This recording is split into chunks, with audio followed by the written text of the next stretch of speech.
혹시 매달 나도 모르게 새어나가는 5만 원, 10만 원을 그저 어쩔 수 없는 밥값 정도로 생각하고 계신가요? 얼마 전 경기도 분당에 사는 63세 박철수 씨는 갑작스러운 허리 디스크 수술로 병원비 400만 원 청구서를 받았습니다. 평소 건강을 자신했지만 한순간에 닥친 목돈에 눈앞이 캄캄해졌다고 하는데요. 혹시 박철수 씨가 무심코 썼던 그 돈, 월 10만 원만 아꼈더라면 어땠을까요? 이미 현명한 어르신들은 절대 여기에 돈을 쓰지 않습니다. 오늘 이 영상을 놓치시면 내 노후를 갉아먹는 돈도둑을 평생 잡지 못할지도 모릅니다. 과연 부자들은 돈 쓸 가치가 없다고 잘라 말하는 5가지, 도대체 무엇일까? 이른돌의 김만덕 씨는 장수시장 모퉁이 채소 가게의 단골이었다. 가게 주인인 옥자 씨가 아무리 말려도 그의 장바구니는 늘 한가득이었다. 아이고, 형님. 혼자 사시는 양반이 배추를 3통이나 사서 뭘 하시려고 그래요. 지난번 무도 아직 다 못 드셨을 텐데. 옥자 씨의 잔소리는 애정이 섞인 시장의 배경음악 같았다. 김만덕 씨는 그저 허허 웃으며 주름진 손으로 빳빳한 10,000원짜리 몇 장을 건넸다. 사람 사는 게 다 여유가 있어야 하는 법이야. 냉장고가 넉넉해야 마음도 든든한 거 아니겠어. 그의 말에 옥자 씨는 더는 말리지 못하고 덤으로 파 한 단을 더 얹어주었다. 그가 아는 김만덕은 평생을 공장에서 쇠 깎는 일을 하다 3년 전 아내를 먼저 보낸 고집세고 속정 깊은 영감님이었다. 삐걱거리는 대문을 열고 들어선 집에는 냉기가 감돌았다. 아내가 떠난 후 집은 온기를 잃었다. 그는 현관에 들어서자마자 습관처럼 아내의 영정사진을 향해 중얼거렸다. 여보, 나왔어. 오늘 배추가 실한 게 당신이 좋아하던 통영산이더라고. 대답 없는 사진 속 아내는 여전히 곱게 웃고 있었다. 그는 한숨과 함께 무거운 장바구니를 부엌에 내려놓았다. 냉장고를 열자 옥자 씨의 말대로 시들기 시작한 무와 끝이 무른 애호박이 눈에 들어왔다. 이걸로 뭘 해먹나. 막막함이 밀려왔다.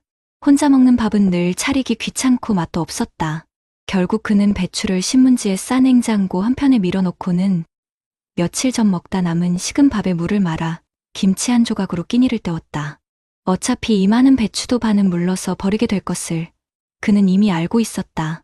저녁이 되자 아들 민준에게서 전화가 걸려왔다. 아버지, 저녁은 드셨어요? 수화기 너머로 들려오는 아들의 목소리는 늘 피곤에 절어 있었다. 그럼 먹었지. 아주 진수성찬으로 차려 먹었다.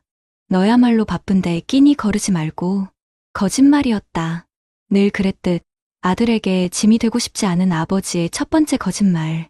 다름이 아니라 아버지, 지금 타는 차가 영 시원찮아서요. 자꾸 말썽이라 이번에 새 차를 하나 뽑을까 하는데 아버지 생각은 어떠세요? 민준의 조심스러운 물음에 김만덕 씨의 가슴이 쿵 하고 내려앉았다. 그럴 줄 알았지. 내 아들이 어디 가서 낡은 차 때문에 기죽는 꼴은 못 보지. 그래, 잘 생각했다. 이참에 번듯한 놈으로 하나 뽑아. 아비가 조금 보태줄 테니 걱정 말고. 자신도 모르게 목소리가 커졌다. 통장 잔고가 머릿속을 스쳤지만 아버지라는 이름의 무게가 그 불안을 억눌렀다. 아들이 차를 바꾸면 손주 녀석 태우고 다니기에도 훨씬 안전할 터였다. 아니에요, 아버지. 그냥 여쭤본 거예요. 제가 알아서 할게요. 민준이 손사래를 쳤지만 김만덕 씨는 이미 마음을 굳힌 뒤였다. 전화를 끊고 그는 양복장 깊숙한 곳에 넣어둔 낡은 통장을 꺼내 들었다. 아내와 함께 악착같이 모았던 돈이었다. 아내가 세상을 떠나기 전, 영감, 이 돈 함부로 쓰지 말고 꼭 당신 몸 아플 때 써요. 라고 신신당부했던 마지막 유산. 하지만 아들의 번듯한 새 차와 자신의 낡은 몸뚱이를 저울질했을 때 저울은 이미 한쪽으로 기울어 있었다. 아버지의 체면, 그것은 때로 자신의 건강보다 무거웠다. 그날 밤, 그는 잠을 설쳤다. 어쩐지 등과 허리가 뻐근하게 아파왔다. 대수롭지 않게 여기려 애썼다. 며칠 뒤, 김만덕 씨는 오랜만에 동네 친구들과의 점심 약속에 나섰다. 퇴직 후에도 여전히 좋은 옷에 번쩍이는 시계를 차고 나온 친구들 틈에서 그는 괜히 위축되는 자신을 발견했다. 만덕이 자네는 여전하네. 그렇게 아끼면 그 돈 다 싸들고 갈 건가? 친구의 농담 섞인 말에 그는 발끈하며 손을 내저었다. 무슨 소리? 오늘은 내가 한턱 쏘지. 제일 비싼 걸로들 시키게. 그는 마치 자신의 건재함을 증명이라도 하듯 무리해서 값비싼 한정식 값을 치렀다. 지갑은 얇아졌지만 으스해진 어깨는 잠시나마 그를 뿌듯하게 만들었다. 그래. 아직 죽지 않았어. 내 아들 차도 바꿔줄 수 있고 친구들 밥 한 끼 사줄 능력도 된다고. 그 허영의 대가가 얼마나 혹독한 것인지 그때는 미처 알지 못했다. 집으로 돌아오는 길, 버스 정류장에 앉아 무심코 스마트폰을 들여다보았다. 손주 녀석이 깔아준 동영상 앱이며 음악 앱이며 뭐가 뭔지도 모를 것들이 화면을 가득 채우고 있었다. 매달 얼마가 빠져나가는지조차 몰랐다. 그저 아들과 손주가 이거 좋대요 하면 고개를 끄덕였을 뿐이다. 이것도 다 돈일 텐데. 문득 스친 생각이었지만 어지러운 아이콘들을 보고 있자니 머리가 아파와 이내 화면을 꺼버렸다. 그 순간 허리를 찌르는 듯한 극심한 통증이 덮쳤다. 비명과 함께 그는 정류장 의자에서 그대로 고꾸라졌다. 세상이 빙글 돌았다. 뿌연 시야 속으로 놀란 사람들의 얼굴이 어른거렸다. 아내의 목소리가 환청처럼 귓가를 맴돌았다. 영감, 그 돈 당신 몸 아플 때 쓰라고 했잖아요. 정신을 잃기 직전.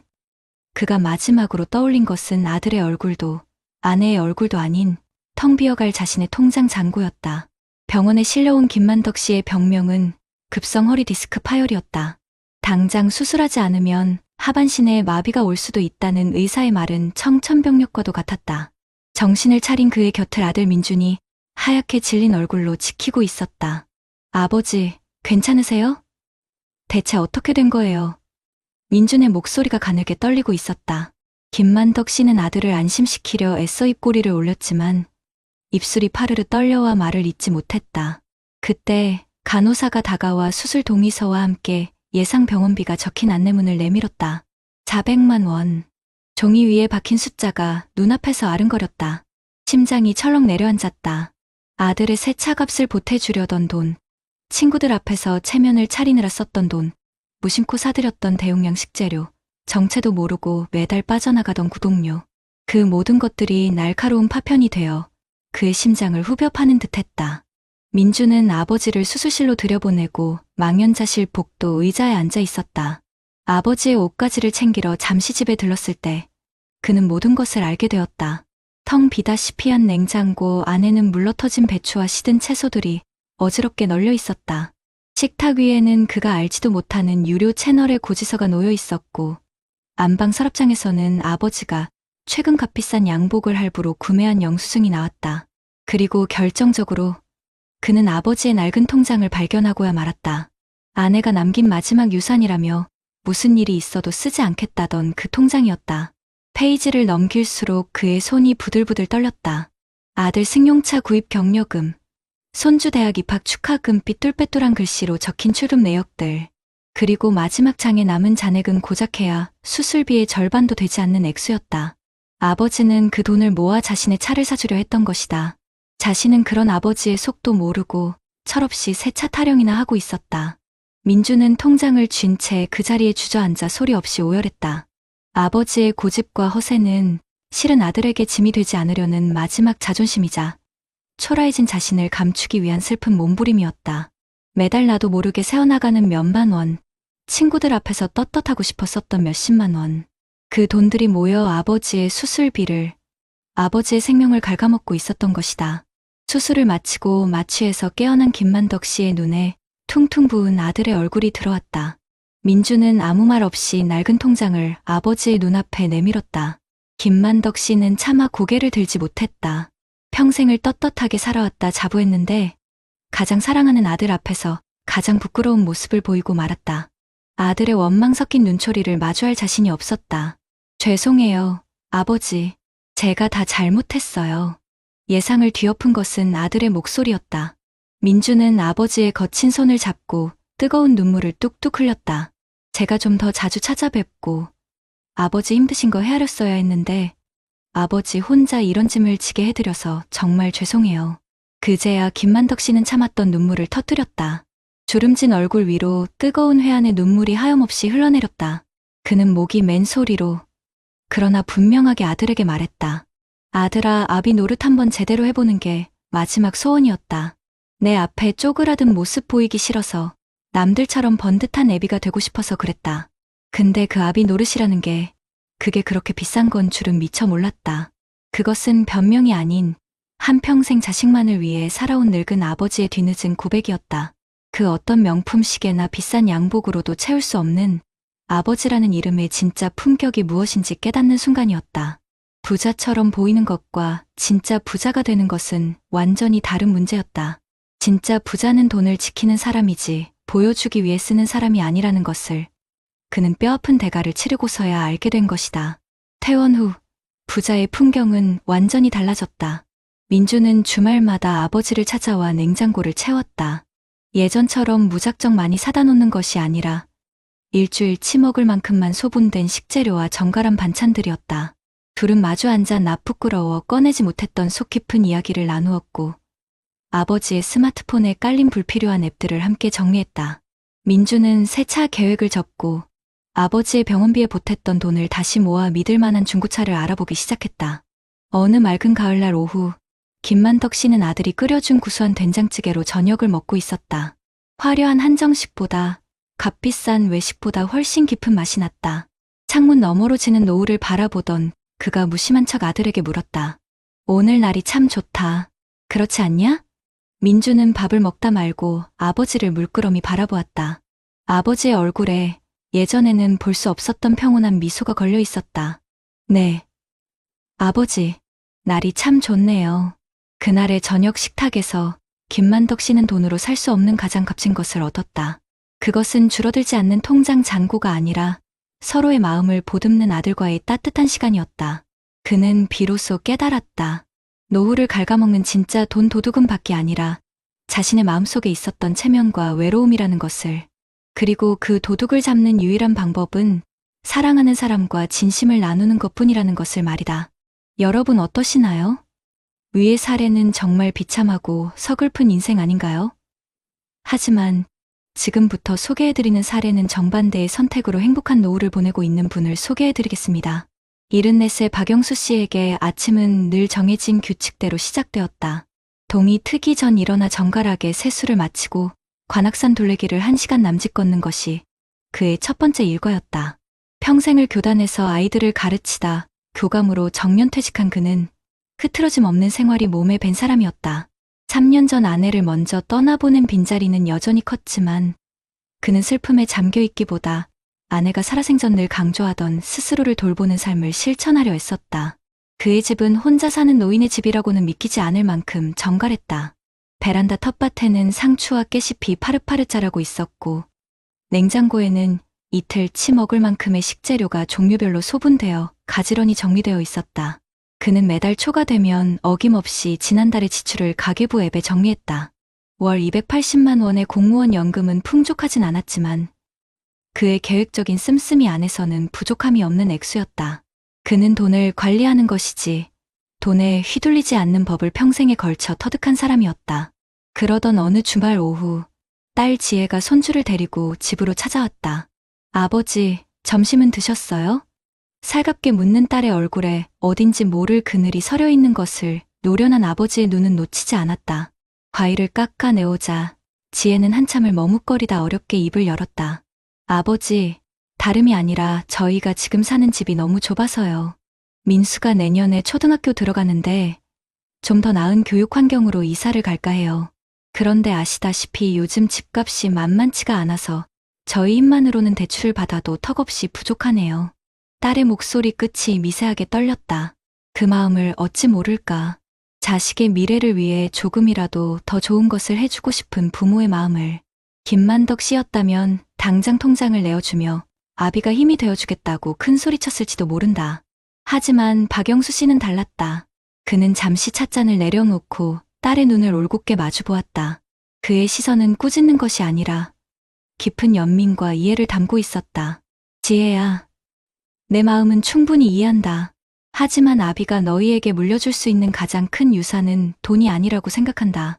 그의 목소리는 나지막했지만 단호한 힘이 실려 있었다. 내가 지금 너희에게 목돈을 보태주는 것은 쉽지. 하지만 그 돈은 내 노후를 지킬 마지막 보루란다. 내가 내 몸 하나 건사하지 못하고 너희에게 짐이 되는 순간 그 돈의 몇 배가 더 큰 고통으로 돌아올 수 있어. 그건 내가 진정으로 너희를 위하는 길이 아니야. 그는 서랍에서 낡은 서류철 하나를 꺼내왔다. 그 안에는 그가 수십 년간 정리해온 재정 서류와 지혜 부부의 현재 소득과 지출을 분석한 종이가 들어있었다. 대신 내가 다른 방법으로 너희를 돕고 싶구나. 민수를 내가 주 3일은 봐주마. 내가 그 시간에 다시 일을 시작해서 수입을 늘리는 건 어떻겠니? 그리고 이사 갈 지역의 정보를 내가 발품 팔아 알아봐 주마. 무리해서 빚을 내는 것보다 지금 상황에서 최선의 선택을 할 수 있도록 아비가 지혜를 보태주마. 돈 대신 시간과 지혜를 내어주겠다는 아버지의 말에 지혜는 처음엔 서운했지만 이내 깨달았다. 이것이야말로 아버지가 자신에게 줄 수 있는 가장 현실적이고 진실된 사랑이라는 것을. 아버지는 자식의 인생에 무책임하게 돈을 던져주는 것이 아니라 스스로 일어설 수 있도록 곁에서 든든한 버팀목이 되어주고자 했던 것이다. 그날 부녀는 밤늦도록 머리를 맞대고 현실적인 미래 계획을 세웠다. 돈 이야기가 아닌 진짜 사는 이야기를 나누며 서로의 마음은 한 뼘 더 가까워졌다. 며칠 뒤 박영수 씨는 오랜 교직 동료들과의 점심 모임에 나갔다. 한 친구가 새로 뽑은 번쩍이는 외제차를 자랑하며 으스댔다. 박 교감은 아직도 그 10년 넘은 차 끌고 다니나? 이 사람아, 연금도 꼬박꼬박 나오는데 좋은 차 한 대 뽑지 그러나. 친구의 부추김에도 그는 그저 온화하게 웃을 뿐이었다. 나는 이 차가 아직 쌩쌩하고 좋네. 내 팔이 되어주는 것만으로도 고맙지. 그 돈 아껴서 1년에 한 번씩 무릎 관절 주사 맞는 게 나한테는 더 중요해. 그의 말에 좌중은 잠시 숙연해졌다. 그는 값비싼 한정식집 대신 모두의 학창시절 추억이 깃든 허름하지만 맛깔난 백반집으로 약속 장소를 정했다. 뜨끈한 국밥 한 그릇을 앞에 두고 그들은 돈 자랑이나 자식 자랑 대신 지나온 세월과 건강에 대한 이야기를 나누었다. 박영수 씨의 주름진 얼굴에는 자신의 선택에 대한 확신과 평온함이 가득했다. 그는 알고 있었다. 노년의 품격은 번쩍이는 차나 비싼 시계가 아니라 건강한 몸과 흔들리지 않는 삶의 철학에서 나온다는 것을. 집으로 돌아온 그는 현관 앞에 놓인 택배 상자를 들고 들어왔다. 얼마 전부터 무릎이 시큰거린다는 것을 느끼고 곧장 병원을 찾았던 그는 의사의 권유에 따라 꾸준히 물리치료를 받는 한편 관절에 좋다는 영양제를 인터넷 최저가로 주문한 참이었다. 호미로 막을 것을 가래로 막는다는 옛말을 그는 삶의 지표로 삼았다. 문제가 생기기 전에 살피고 작은 돈을 들여 큰 병을 막는 것이야말로 최고의 재테크라고 믿었다. 그는 스마트폰을 열어 오늘 지출한 교통비와 식비, 영양제 값을 가계부 앱에 꼼꼼히 기록했다. 화면 한 구석에 불필요한 유료 앱 구독을 해지하여 월 12,000원을 절약했습니다라는 알림이 떠 있었다. 그는 만족스러운 미소를 지었다. 티끌 모아 태산이 아니라 티끌이 새어나가지 않게 막는 것이 곧 태산을 지키는 길이었다. 어느 맑은 가을날 저녁, 그는 딸 지혜가 정성껏 만들어다 준 밑반찬으로 소박하지만 영양 가득한 저녁상을 차렸다. 창밖으로 물드는 붉은 노을을 바라보며 그는 생각에 잠겼다. 만약 그때 딸에게 덜컥 목돈을 내주었다면 어땠을까? 아마 지금쯤 불안한 마음에 잠을 설치고 작은 통증에도 덜컥 겁부터 냈을 것이다. 하지만 그는 자신의 노후를 지켰고 그로 인해 딸의 가정도 스스로의 힘으로 미래를 계획하는 법을 배우게 되었다. 전화벨이 울렸다. 소화기 너머로 딸의 밝은 목소리가 들려왔다. 아버지, 저 파트타임 일자리 구했어요. 아버지가 민수 봐주시니까 훨씬 수월할 것 같아요. 정말 감사해요. 딸의 목소리에는 원망이 아닌 희망과 감사가 담겨 있었다. 전화를 끄는 박영수 씨는 조용히 끓여놓은 결명자차를 한 잔 따랐다. 구수한 차향이 집 안 가득 퍼졌다. 그는 돈으로 채울 수 없는 충만함이 무엇인지 비로소 온몸으로 느끼고 있었다. 그것은 불어나는 통장 잔고가 아니라 서로를 존중하고 신뢰하는 가족 관계 속에서 피어나는 단단한 행복이었다. 그는 노후를 위협하는 가장 큰 적이 없음이 아니라 남과 비교하는 욕심과 미래를 외면하는 안일함이라는 것을 알고 있었다. 그리고 그 적을 이기는 가장 강력한 무기는 바로 자기 자신을 끝까지 책임지려는 건강한 이기심과 사랑하는 이들과의 진솔한 소통이라는 것을 그의 평온한 저녁이 말해주고 있었다. 앞선 사례들을 잘 보셨나요? 이런 문제들과 관련해서 전문가들과 통계 자료회를 소개해드리겠습니다. 방금 보신 김만덕 어르신의 이야기는 그저 한 개인의 안타까운 사연이 아닙니다. 우리나라가 경제적으로는 크게 성장했지만 노인 빈곤율만큼은 세계 최고 수준이라는 불명예를 안고 있는 현실. 바로 그 현실의 축소판이라고 할 수 있습니다. 통계를 보면요. 우리나라 어르신 10분 중에 4분 가까이가 빈곤에 시달리고 있다고 합니다. 다른 선진국들과 비교하면 엄청나게 높은 수치죠. 많은 전문가들은 이 문제의 가장 큰 원인 중 하나로 바로 자녀를 꼽습니다. 이게 무슨 말이냐고요? 과거 우리 부모님 세대는 본인들 노후 준비는커녕 자식들 교육시키고 또 위로는 부모님 부양하느라 허리가 휘었습니다. 그렇게 평생을 바쳤는데 이제 다 큰 자식들이 결혼한다, 집 사야 한다, 사업 자금을 대달라 하면서 마지막 남은 노후 자금까지 가져가는 악순환이 계속되고 있다는 겁니다. 김만덕 어르신이 아들 새 차 사주려고 아내분의 유산에까지 손을 대려고 했던 마음. 이게 바로 내리사랑이라는 이름으로 포장된 비극인 거죠. 전문가들은 단호하게 말합니다. 자녀에게 섣불리 돈을 지원하는 순간 내 노후의 주도권은 완전히 자식에게 넘어가 버리는 거라고요. 이게 바로 노후 파산으로 가는 지름길이라고 경고하고 있습니다. 여기에 또 다른 그림자가 있습니다. 바로 체면입니다. 김만덕 어르신이 친구들 앞에서 괜히 비싼 밥값을 턱턱 내는 모습, 혹시 남의 일 같지 않은 분들 계신가요? 평생 사회에서 인정받고 살다가 은퇴하고 나니 내 존재감이 작아지는 것 같고, 그래서 돈으로라도 내 위치를 확인받고 싶어 하는 마음이 드는 겁니다. 어떤 교수님은 이런 체면, 소비가 마치 가랑비에 옷 젖는 것처럼 무섭다고 하셨습니다. 한 번, 두 번은 괜찮겠지 싶지만 결국에는 소중한 노후 자산을 야금야금 갉아먹는 무서운 독이 되는 거죠. 또 김만덕 어르신이 스마트폰에서 매달 돈이 빠져나가는 걸 모르고 계셨던 것처럼 나도 모르게 새는 돈도 문제입니다. 요즘 어르신들 스마트폰 다들 쓰시지만 이걸 제대로 관리하는 분은 많지 않습니다. 이런 자동 결제에 덫에 한 번 걸리면 내 통장에 구멍이 뚫린 줄도 모르고 계속 돈이 새어나가는 겁니다. 그리고 가장 결정적인 건 바로 건강입니다. 허리 좀 아픈 걸 대수롭지 않게 넘겼다가 결국 큰 수술을 받게 된 김만덕 어르신처럼요. 실제로 65세 이상 어르신 한 분이 1년에 쓰는 병원비가 평균 540만 원이 넘는다고 합니다. 전체 생활비의 거의 절반 가까이를 병원비로 쓰는 셈인데 만약 큰 병이라도 얻게 되면 그동안의 노후 계획은 한순간에 물거품이 되는 겁니다. 호미로 막을 것을 가래로 막는다는 옛말이 정말 뼈아프게 다가오는 대목이죠. 반면에 박영수 어르신은 완전히 다른 삶을 보여주셨습니다. 이분의 삶의 방식에 바로 안정적인 노후를 위한 정답이 숨어 있습니다. 첫째는 재산을 불리는 것보다 매달 들어오는 돈, 즉 현금 흐름을 철저히 관리하는 겁니다. 박영수 어르신은 매달 나오는 연금 280만 원 안에서만 생활하고 가계부 앱으로 10원 한 장까지 꼼꼼하게 기록합니다. 전문가들이 연금 생활자에게 가장 중요하다고 강조하는 제1수칙을 몸소 실천하고 계신 거죠. 노후에는 재산이 아무리 많아도 당장 쓸 돈이 없으면 소용없습니다. 매달 꾸준히 들어오는 돈을 어떻게 잘 관리하느냐가 내 삶의 질을 결정하는 겁니다. 둘째는 자녀에게 돈이 아니라 시간과 지혜를 물려주는 겁니다.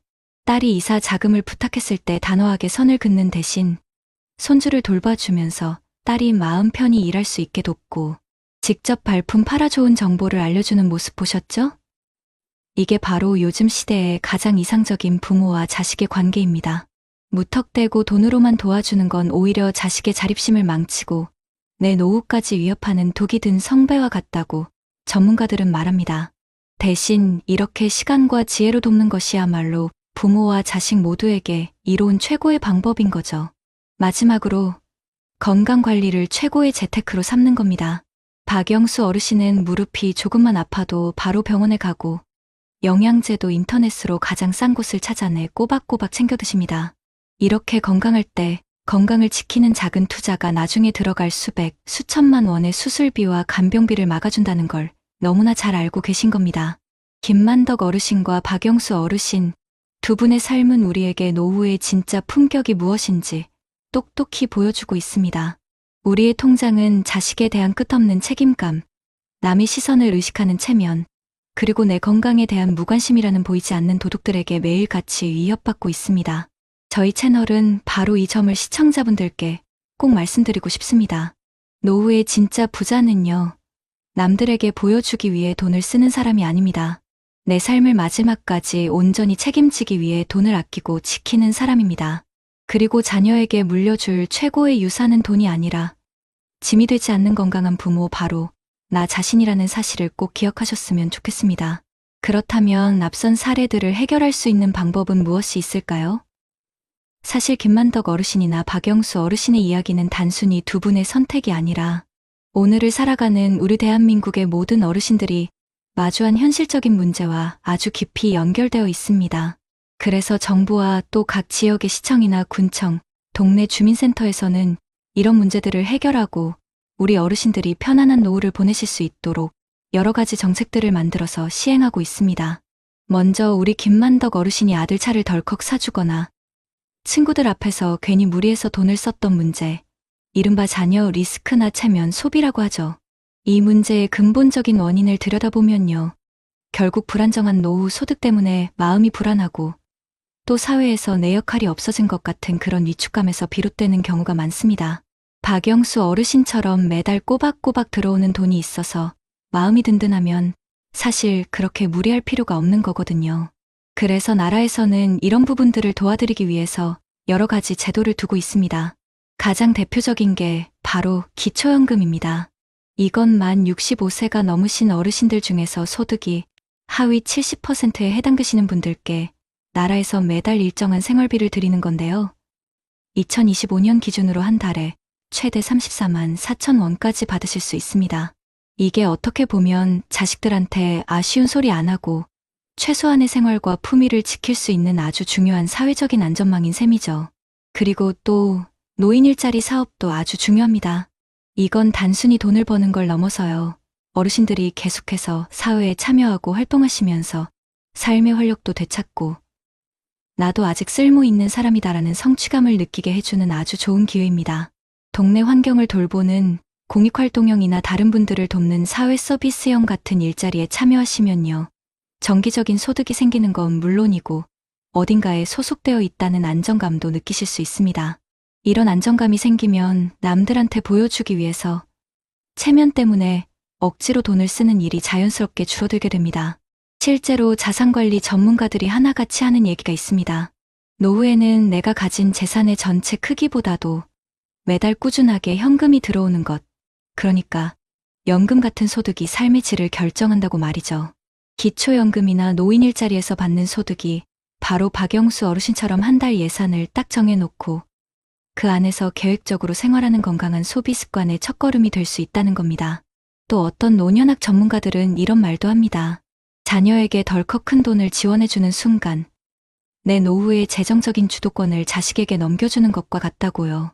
그래서 어르신들께 건강한 이기심이 필요하다고 강조합니다. 박영수 어르신처럼 자식에게 돈이 아니라 살아오면서 얻은 시간과 지혜를 물려주는 것이야말로 자식의 건강한 자립과 부모의 안정적인 노후를 모두 지키는 가장 현명한 길이라고 조언합니다. 다음으로 김만덕 어르신처럼 나도 모르게 돈이 쑥쑥 빠져나가는 디지털 금융 문맹 문제에 대해서도 이야기해 보겠습니다. 스마트폰으로 뭘 좀 눌렀을 뿐인데 유료 서비스가 결제되는 자동결제의 덫, 이거 정말 많은 어르신들이 겪는 문제입니다. 그래서 요즘에는 정부와 지자체, 그리고 각 은행들이 힘을 합쳐서 어르신들을 위한 디지털 교육을 아주 적극적으로 제공하고 있습니다.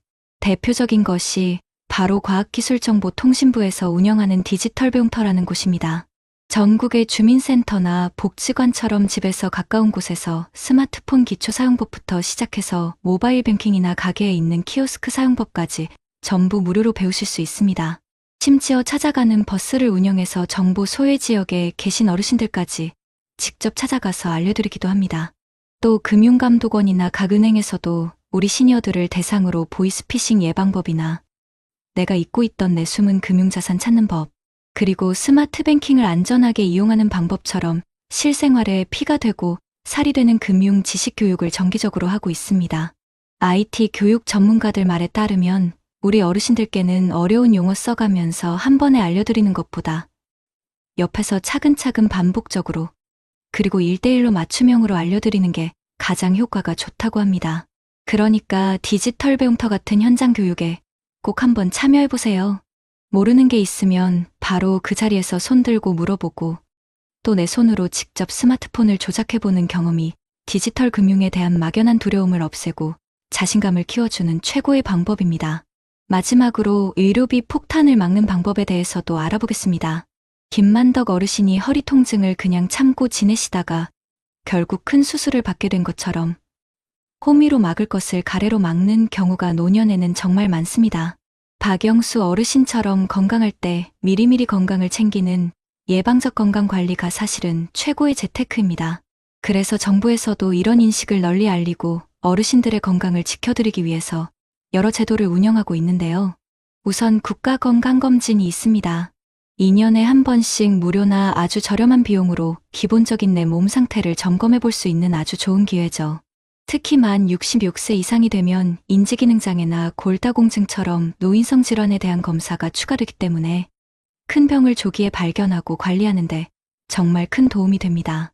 또 보건복지부에서 하는 1차 의료 만성질환관리 사업이라는 것도 있습니다. 이건 고혈압이나 당뇨병 같은 만성질환을 가진 어르신이 동네에 있는 단골의원에서 꾸준히 진료를 받으시면 병원비 본인 부담금을 깎아주는 제도입니다. 거기다 건강생활을 잘 실천하시면 1년에 최대 8만 원어치의 포인트를 건강생활실천지원금으로 돌려줘서 꾸준히 관리하시도록 응원도 해드립니다. 그리고 각 지역에 있는 보건소를 활용하시는 것도 아주 좋은 방법입니다. 보건소에서는 치매안심센터를 운영하거나 거동이 불편한 어르신들 댁으로 직접 찾아가는 방문 건강관리 서비스도 하고요. 운동교실이나 영양, 교실 같은 다양한 건강 증진 프로그램을 통해서 우리 어르신들의 건강을 가장 가까이에서 챙겨드리고 있습니다. 동네 의원의 가정의학과 전문의들은 이렇게 강조합니다. 노년기 의료비는 한번 터지면 가게에 정말 큰 부담을 주기 때문에 나라에서 해주는 건강검진 거르지 않고 만성질환을 꾸준히 관리하는 것만으로도 미래에 들어갈 어마어마한 의료비 지출을 막을 수 있다고요. 박영수 어르신이 무릎에 통증이 오기 시작했을 때 바로 병원을 찾으셨던 것처럼 내 몸이 보내는 작은 신호에 귀를 기울이고 제때 대처하는 것이 무엇보다 중요합니다. 결론적으로 김만덕 어르신이 겪었던 위기들은 사실 정부와 우리 사회에 마련된 다양한 안전망을 잘 활용했다면 충분히 예방할 수 있었던 문제들입니다. 저희 채널은 바로 이런 유용한 정책들을 우리 시니어 시청자분들께 적극적으로 알려드리고 또 잘 활용하실 수 있도록 안내해드리는 역할을 해야 합니다.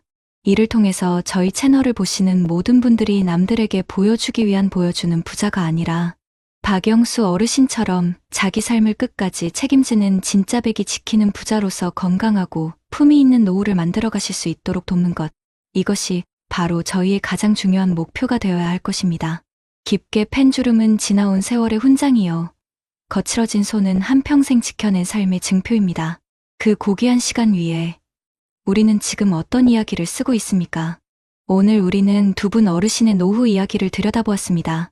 한 분은 자식 걱정과 남들 시선에 휘둘리며 불안한 마음에 쫓기듯 돈을 써내려가다 위태로운 순간을 맞이했던 김만덕 어르신.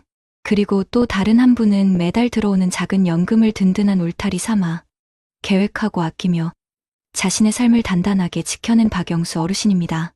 두 분의 모습은 마치 세찬 비바람에 뿌리째 흔들리는 나무와 굳은 날씨에도 묵묵히 자리를 지키는 깊은 뿌리의 나무처럼 우리에게 너무나도 다른 풍경을 보여주었습니다. 우리 어머님, 아버님, 그리고 이 영상을 보고 계신 모든 시청자님들, 평생을 자식 잘 되라고 집안 한번 일으켜보겠다고 내 몸 부서져라 일만 하고 살아오셨습니다.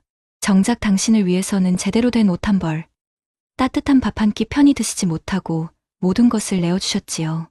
그렇게 앞만 보고 달려오셨는데 어느덧 황혼의 문턱에 서서 뒤를 돌아보니 텅 빈 주머니와 여기저기 쑤시는 몸, 그리고 이제 나는 뭘 해야 하나 하는 막막함만 남아있는 것 같아 마음이 시리지는 않으셨는지요. 괜찮습니다. 정말 괜찮습니다. 이제는 자식에게 모든 것을 내어주지 않아도 남들처럼 번쩍이는 차를 타지 않아도 괜찮습니다. 그동안 너무나도 애쓰셨고 충분히 잘 살아오셨습니다. 오늘 저희가 알려드린 기초연금이나 노인일자리, 디지털 배움터와 같은 나라의 제도들은 단순히 돈 몇 푼을 지원해주는 시혜가 아닙니다. 그것은 평생 이 나라와 가정을 위해 헌신하신 우리 어르신들이 마땅히 누려야 할 최소한의 존중이자 권리입니다.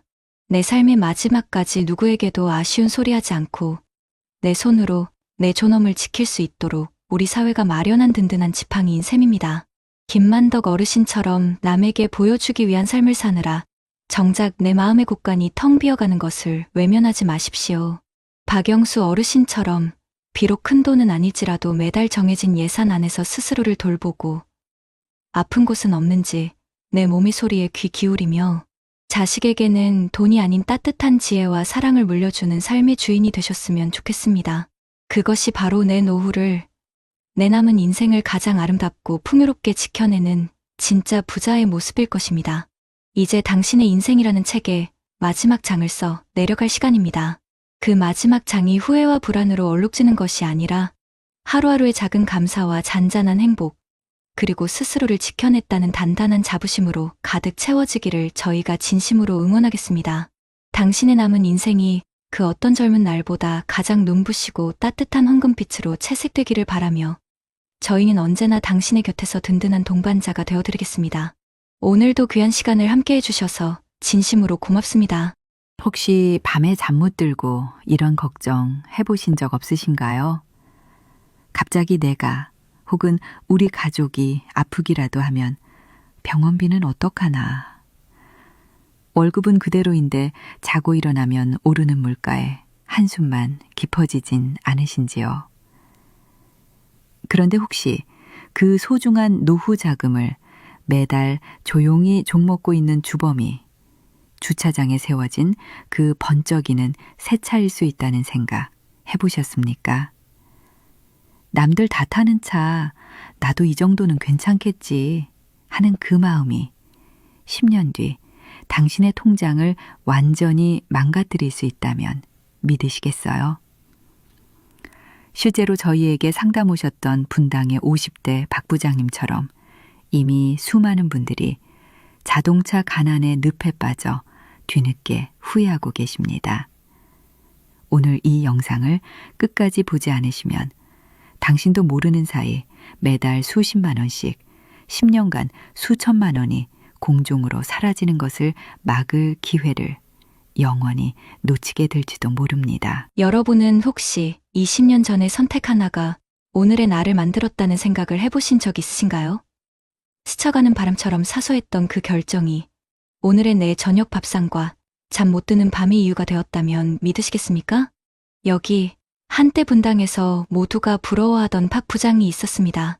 그리고 지금은 희끗한 머리카락 아래로 깊은 주름을 감춘 채 낡은 아파트 상가 바둑기원에서 조용히 바둑돌을 놓는 박 영감이 있습니다.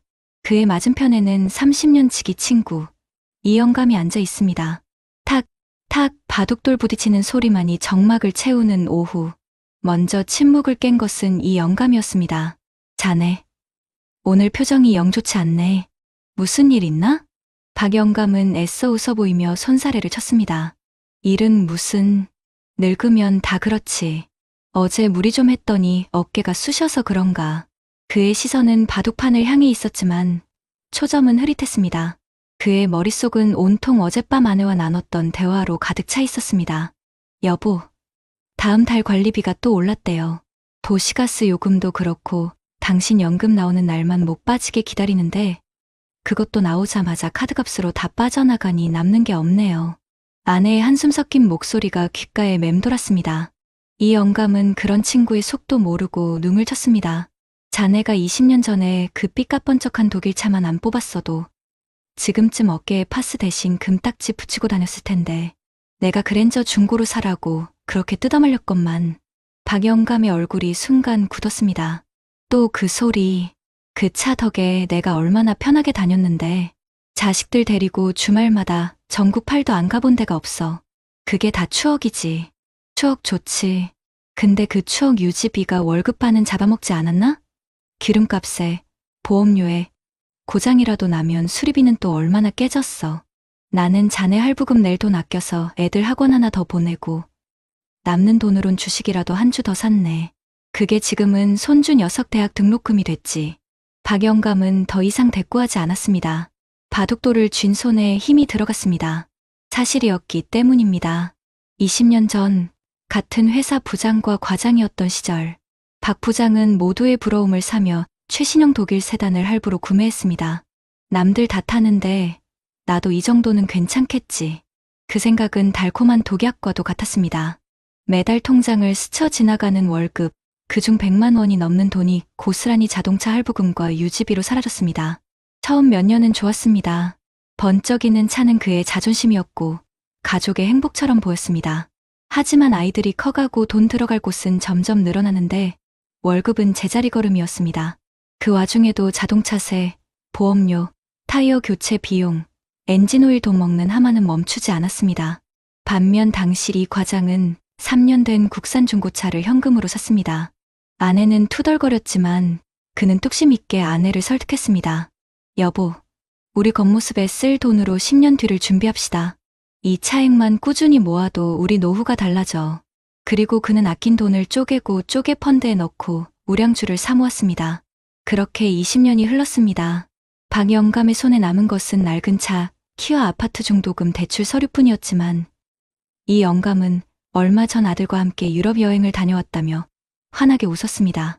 박 영감은 그저 바둑판 위 제 돌이 죽어가는 것을 멍하니 바라볼 뿐이었습니다. 그날 저녁 집으로 돌아온 박 영감의 표정은 더욱 어두웠습니다. 식탁 위에는 김치찌개와 나물 반찬 두어 가지가 전부였습니다. 아내가 조심스럽게 입을 열었습니다. 여보, 아까 우리 지연이한테 전화 왔었어요. 지연이가 뭐래요? 저 결혼할 사람이 생겼다고 주말에 인사드리러 오겠대요. 순간 박 영감의 머릿속이 하얘졌습니다. 딸의 결혼. 아버지라면 세상 누구보다 기뻐하며 두 팔 벌려 축하해줘야 할 그 소식이 거대한 바위가 되어 가슴을 짓누르는 듯했습니다. 결혼 그럼 집은, 혼수는 내가 뭘 해줄 수 있지. 통장 잔고가 머릿속을 스쳐 지나갔습니다. 당장 다음 달 카드값을 걱정해야 하는 처지에 사위 될 사람에게 번듯한 양복 한 벌 사줄 돈조차 망설여지는 자신의 처지가 비참했습니다. 아내는 남편의 표정을 살피며 애써 밝게 말했습니다. 요즘 애들은 그런 거 신경 안 쓴대요. 우리끼리 조촐하게 밥이나 한 끼 먹고 그래도 괜찮지 않을까요? 아내의 말은 위로가 아니라 비수처럼 박 영감의 가슴에 꽂혔습니다. 평생 가족을 위해 헌신했다고 자부했는데 정작 딸의 가장 중요한 순간에 아무것도 해줄 수 없는 무능한 아버지가 되어버린 것 같았습니다. 그날 밤, 박 영감은 잠을 이루지 못했습니다. 어둠 속에서 그는 20년 전 자동차 전시장의 화려한 조명 아래 서 있던 자신을 떠올렸습니다. 월 할부금 이 정도는 충분히 감당 가능하십니다. 부장님, 요즘 다 이렇게 타세요. 영업사원의 달콤한 속삭임과 가죽 시트의 냄새, 사람들의 부러운 시선, 그 모든 것이 신기루처럼 아득했습니다. 그 신기루를 좇는 대가로 그는 딸의 미래에 처줄 든든한 울타리를 허물어버린 셈이었습니다. 주말이 오고 딸과 예비 사위가 집을 찾아왔습니다. 훤칠하고 예의 바른 청년이 마음에 들수록 박 영감의 마음은 더욱 무거워졌습니다. 어색한 침묵이 흐르던 순간 딸 지연이가 가방에서 작은 상자를 꺼냈습니다. 아빠, 엄마, 이거 저희가 모은 돈이에요. 이걸로 작은 전셋집 구했어요. 결혼식도 크게 안 할 거예요.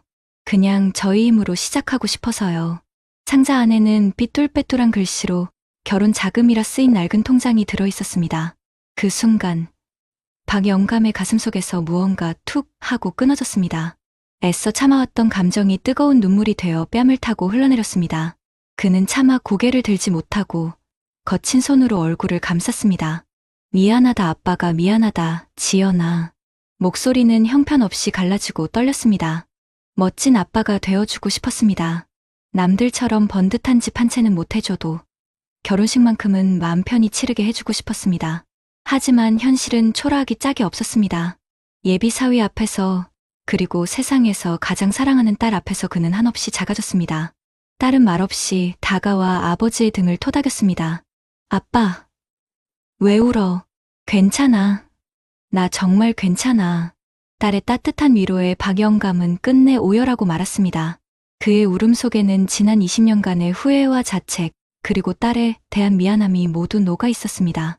그깟 쇠붙이 덩어리에 들인 돈의 절반만이라도, 아니 10분의 1만이라도 차곡차곡 모았더라면, 남들의 시선보다 내 가족의 미래를 먼저 생각했더라면, 오늘의 내가 이렇게 초라하지는 않았을 텐데, 모든 상황을 지켜보던 아내가 조용히 일어나 방으로 들어갔고 잠시 후 낡은 봉투 하나를 들고 나왔습니다. 봉투는 예비 사위에게 건네졌습니다. 변변치 않지만 우리가 가진 전부일세. 우리 딸 부디 잘 부탁하네.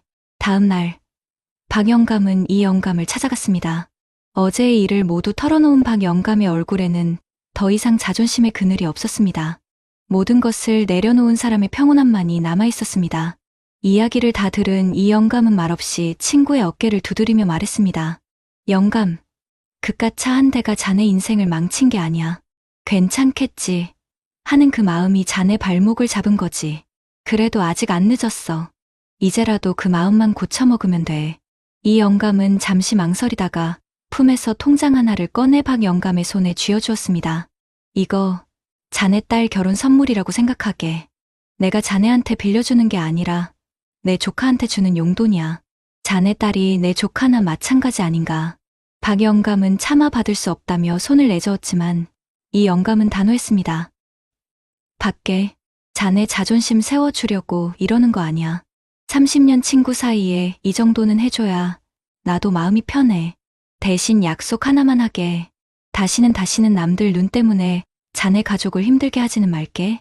그게 최선인가? 늘 스스로에게 물어보면서 살게. 그게 최선인가? 그 한마디가 박 영감의 마음에 깊이 박혔습니다. 그는 더 이상 거절하지 않았습니다. 대신 친구의 손을 꾹 잡았습니다. 눈시울이 다시 뜨거워졌습니다. 그날 오후 박 영감은 오랜 시간 먼지만 쌓여있던 지하주차장으로 내려갔습니다. 그리고 자신의 젊은 날과 자존심, 그리고 후회가 모두 담겨있는 낡은 자동차를 한참 동안 바라보았습니다. 그는 결심했습니다. 차를 팔기로, 그리고 그 돈으로 아내와 함께 작은 텃밭이라도 가꾸며 살기로. 남에게 보이기 위한 삶이 아니라 아내와 마주보며 웃을 수 있는 진짜 행복을 찾기로 말입니다. 며칠 뒤 박 영감과 아내는 버스를 타고 교회로 향했습니다. 차창 밖으로 스쳐 지나가는 풍경이 유난히 평화로워 보였습니다. 그의 손은 이제 더 이상 번쩍이는 자동차 핸들이 아닌 아내의 주름진 손을 따뜻하게 잡고 있었습니다. 그것만으로도 충분했습니다. 아니, 그것이야말로 그의 인생에서 가장 값지고 완벽한 풀옵션이었습니다. 여러분 어떠시나요? 위의 사례는 정말 비참하고 서글픈 인생 아닌가요? 하지만 지금부터 소개해드리는 사례는 정반대의 선택으로 행복한 노후를 보내고 있는 분을 소개해드리겠습니다. 경기도 과천의 한적한 주택가, 아담한 텃밭에서 방울토마토를 따고 있는 최인수 씨의 얼굴엔 여유로운 미소가 가득합니다. 3년 전 평생을 바쳤던 고등학교 교직에서 명예롭게 퇴임한 그는 이제 아내와 함께 소소한 전원생활의 기쁨을 누리고 있습니다. 아침이면 함께 동네 산책을 하고 오후엔 텃밭을 가꾸거나 서예를 배우러 문화센터에 갑니다. 그의 매달 통장에는 어김없이 280만 원의 공무원 연금이 들어옵니다. 부부가 검소하게 생활하기에 부족함이 없는 돈입니다. 가끔씩 찾아오는 손주 녀석의 재롱을 보며 그는 25년 전 자신의 인생을 송두리째 바꾼 그날의 선택을 떠올리곤 합니다. 25년 전 40대 초반의 최 교사는 동료 교사인 김 교사와 함께 내 집 마련의 꿈에 부풀어 있었습니다. 당시 대한민국은 부동산 광풍이 불었고 너도 나도 서울, 특히 강남 3구의 집을 사야 한다는 분위기에 휩싸여 있었습니다. 김 교사는 무리해서 대출을 받아 막 분양을 시작한 잠실의 최신식 아파트 계약서에 도장을 찍었습니다. 그는 최 교사의 어깨를 툭 치며 말했습니다. 최 선생, 인생 뭐 있나? 한강 보이는 아파트에서 폼 나게 한번 살아봐야지. 지금 아니면 평생 기회 없어. 은행 돈도 능력이야. 아내 역시 친구들의 이야기를 들으며 매일 밤 최 교사를 졸랐습니다. 여보, 우리도 잠실로 가요. 애들 교육을 위해서라도, 우리 노후를 위해서라도 그게 맞는 선택이래요. 지금 사는 이 낡은 빌라랑은 비교도 안 되잖아요. 모델하우스의 화려한 조명과 프리미엄이라는 달콤한 속삭임은 최 교사의 마음을 송두리째 흔들었습니다. 당장이라도 계약서에 사인하고 싶다는 욕망이 들끓었습니다. 그러나 그는 밤새 잠 못 이루고 계산기를 두드려 보았습니다. 30년 만기 원리금 균등 상환. 매달 갚아야 할 이자와 원금은 당시 월급의 70%에 육박했습니다. 아들의 교육비, 양가 부모님 용돈, 최소한의 생활비를 제하고 나면 저축은커녕 식구 중 누구 하나 아프기라도 하면 그대로 파산이었습니다. 그는 아파트의 번쩍이는 미래가 아니라 대출금이라는 거대한 족쇄에 채워질 가족의 고단한 현재를 보았습니다. 며칠 고민하던 그는 아내의 손을 잡고 진지하게 말했습니다. 여보, 저 아파트가 우리 행복의 전부는 아닐세. 저기 들어가는 이자만 아껴서 우리 아들 대학원까지 공부시키고 1년에 한 번은 꼭 해외여행 갑시다. 그리고 남는 돈은 20년 뒤에 우리 부부를 위해 차곡차곡 쌓아둡시다. 그는 결국 잠실행을 포기하고 당시에는 상대적으로 저렴했던 과천의 오래된 아파트를 최소한의 대출로 마련했습니다. 그리고 김 교사가 매달 은행에 갚아나갈 돈의 절반을 떼어 우량주 펀드에 묵묵히 묻어두기 시작했습니다. 주변에서는 모두가 그의 선택을 어리석다 비웃었지만 그는 묵묵히 자신만의 길을 걸었습니다. 남들이 모두 달려가는 길 위에서 이게 정말 우리 가족을 위한 최선인가? 라는 질문을 던졌던 그 순간의 용기가 바로 오늘의 평온한 일상을 만들어낸 것이었습니다. 시간은 흘러 2025년이 되었습니다. 최인수 씨의 아들이 결혼 소식을 전해왔습니다. 아버지가 되어 처음 맞는 자식의 경사에 그는 세상을 다 가진 듯 기뻤습니다. 며칠 뒤 상견례 자리, 그는 조금도 위축되지 않고 당당한 모습으로 예비 사돈을 맞았습니다. 정성껏 고른 한정식 집에서 화기애애한 대화가 오갔고 그는 준비해온 작은 나무 상자를 아들 내외 앞에 조심스럽게 꺼내놓았습니다. 아들아, 아가, 아비가 너희에게 큰 재산을 물려주진 못한다. 하지만 이건 너희가 새로운 출발을 하는데 작은 디딤돌이 되었으면 하는 내 마음이다. 상자 안에는 아들 결혼 자금이라고 정성스럽게 적힌 통장 하나가 들어있었습니다. 25년 전 과천으로 이사 오던 날부터 매달 꾸준히 부어온 펀드가 어느새 1억 5천만 원이라는 작지 않은 돈이 되어 있었습니다. 아들은 물론 예비 며느리의 눈에도 감동의 눈물이 어렸습니다. 아들의 여자친구는 말없이 고개를 숙이며 감사를 표했습니다. 아내는 남편의 손을 가만히 잡으며 속삭였습니다. 고마워요, 여보. 그때 당신의 선택이 얼마나 현명했는지 이제 알겠어요. 최인수 씨는 그저 묵묵히 웃으며 아들의 어깨를 두드려 주었습니다. 그는 딸에게 미안함의 눈물을 흘리던 박영감과는 달리 아들의 새로운 시작을 진심으로 축복하고 응원해 줄 수 있는 든든한 아버지였습니다. 며칠 뒤 최인수 씨에게 한 통의 전화가 걸려왔습니다. 25년 지기 친구 김 교사였습니다. 안부 인사도 잠시, 그의 목소리에는 깊은 한숨이 섞여 있었습니다. 인수야, 나 요즘 죽겠다. 작년에 은퇴하고 나니 연금 나오는 걸로는 매달 불어나는 아파트 관리비랑 재산세 감당하기도 벅차네. 집값은 올랐다는데 그림의 떡이지. 팔고 이사 가자니 자식들이며 마누라가 난리고 이걸 깔고 앉아 있자니 생활이 안 돼. 아들놈 장가갈 때 손도 못 벌릴까 봐 밤에 잠이 안 온다. 잠실에 폼나는 삶을 택했던 친구는 이제 하우스 푸어가 되어 자신의 선택을 뒤늦게 후회하고 있었습니다. 전화를 끊은 최인수 씨는 씁쓸한 마음을 감출 수 없었습니다. 그는 친구에게 어떤 위로의 말도 건넬 수 없었습니다. 그 주 주말, 최인수 씨와 아내는 공항으로 향했습니다. 아들 내외가 결혼 선물에 대한 보답이라며 끊어준 베트남 다낭행 비행기 티켓이었습니다. 비행기 창밖으로 펼쳐진 푸른 하늘을 보며 최인수 씨는 아내의 손을 꼭 잡았습니다. 그의 손에는 번쩍이는 외제 차키도 강남 아파트 등기권리 증거 없었습니다. 하지만 그의 곁에는 평생을 함께한 아내의 따뜻한 손과 걱정 없이 기댈 수 있는 든든한 노후, 그리고 자랑스러운 아들이 있었습니다. 그는 남에게 보이기 위한 삶이 아닌 가족과 함께 웃을 수 있는 진짜 행복을 선택했습니다. 그것이야말로 그 어떤 화려한 옵션보다 값진 그의 인생 최고의 풀 패키지였습니다. 앞선 사례들을 잘 보셨나요? 이런 문제들과 관련해서 전문가들과 통계 자료를 소개해드리겠습니다. 사실 박영감님의 눈물은 그냥 한 개인의 슬픔이 아닙니다. 이게 바로 대한민국의 현실을 보여주는 통계거든요.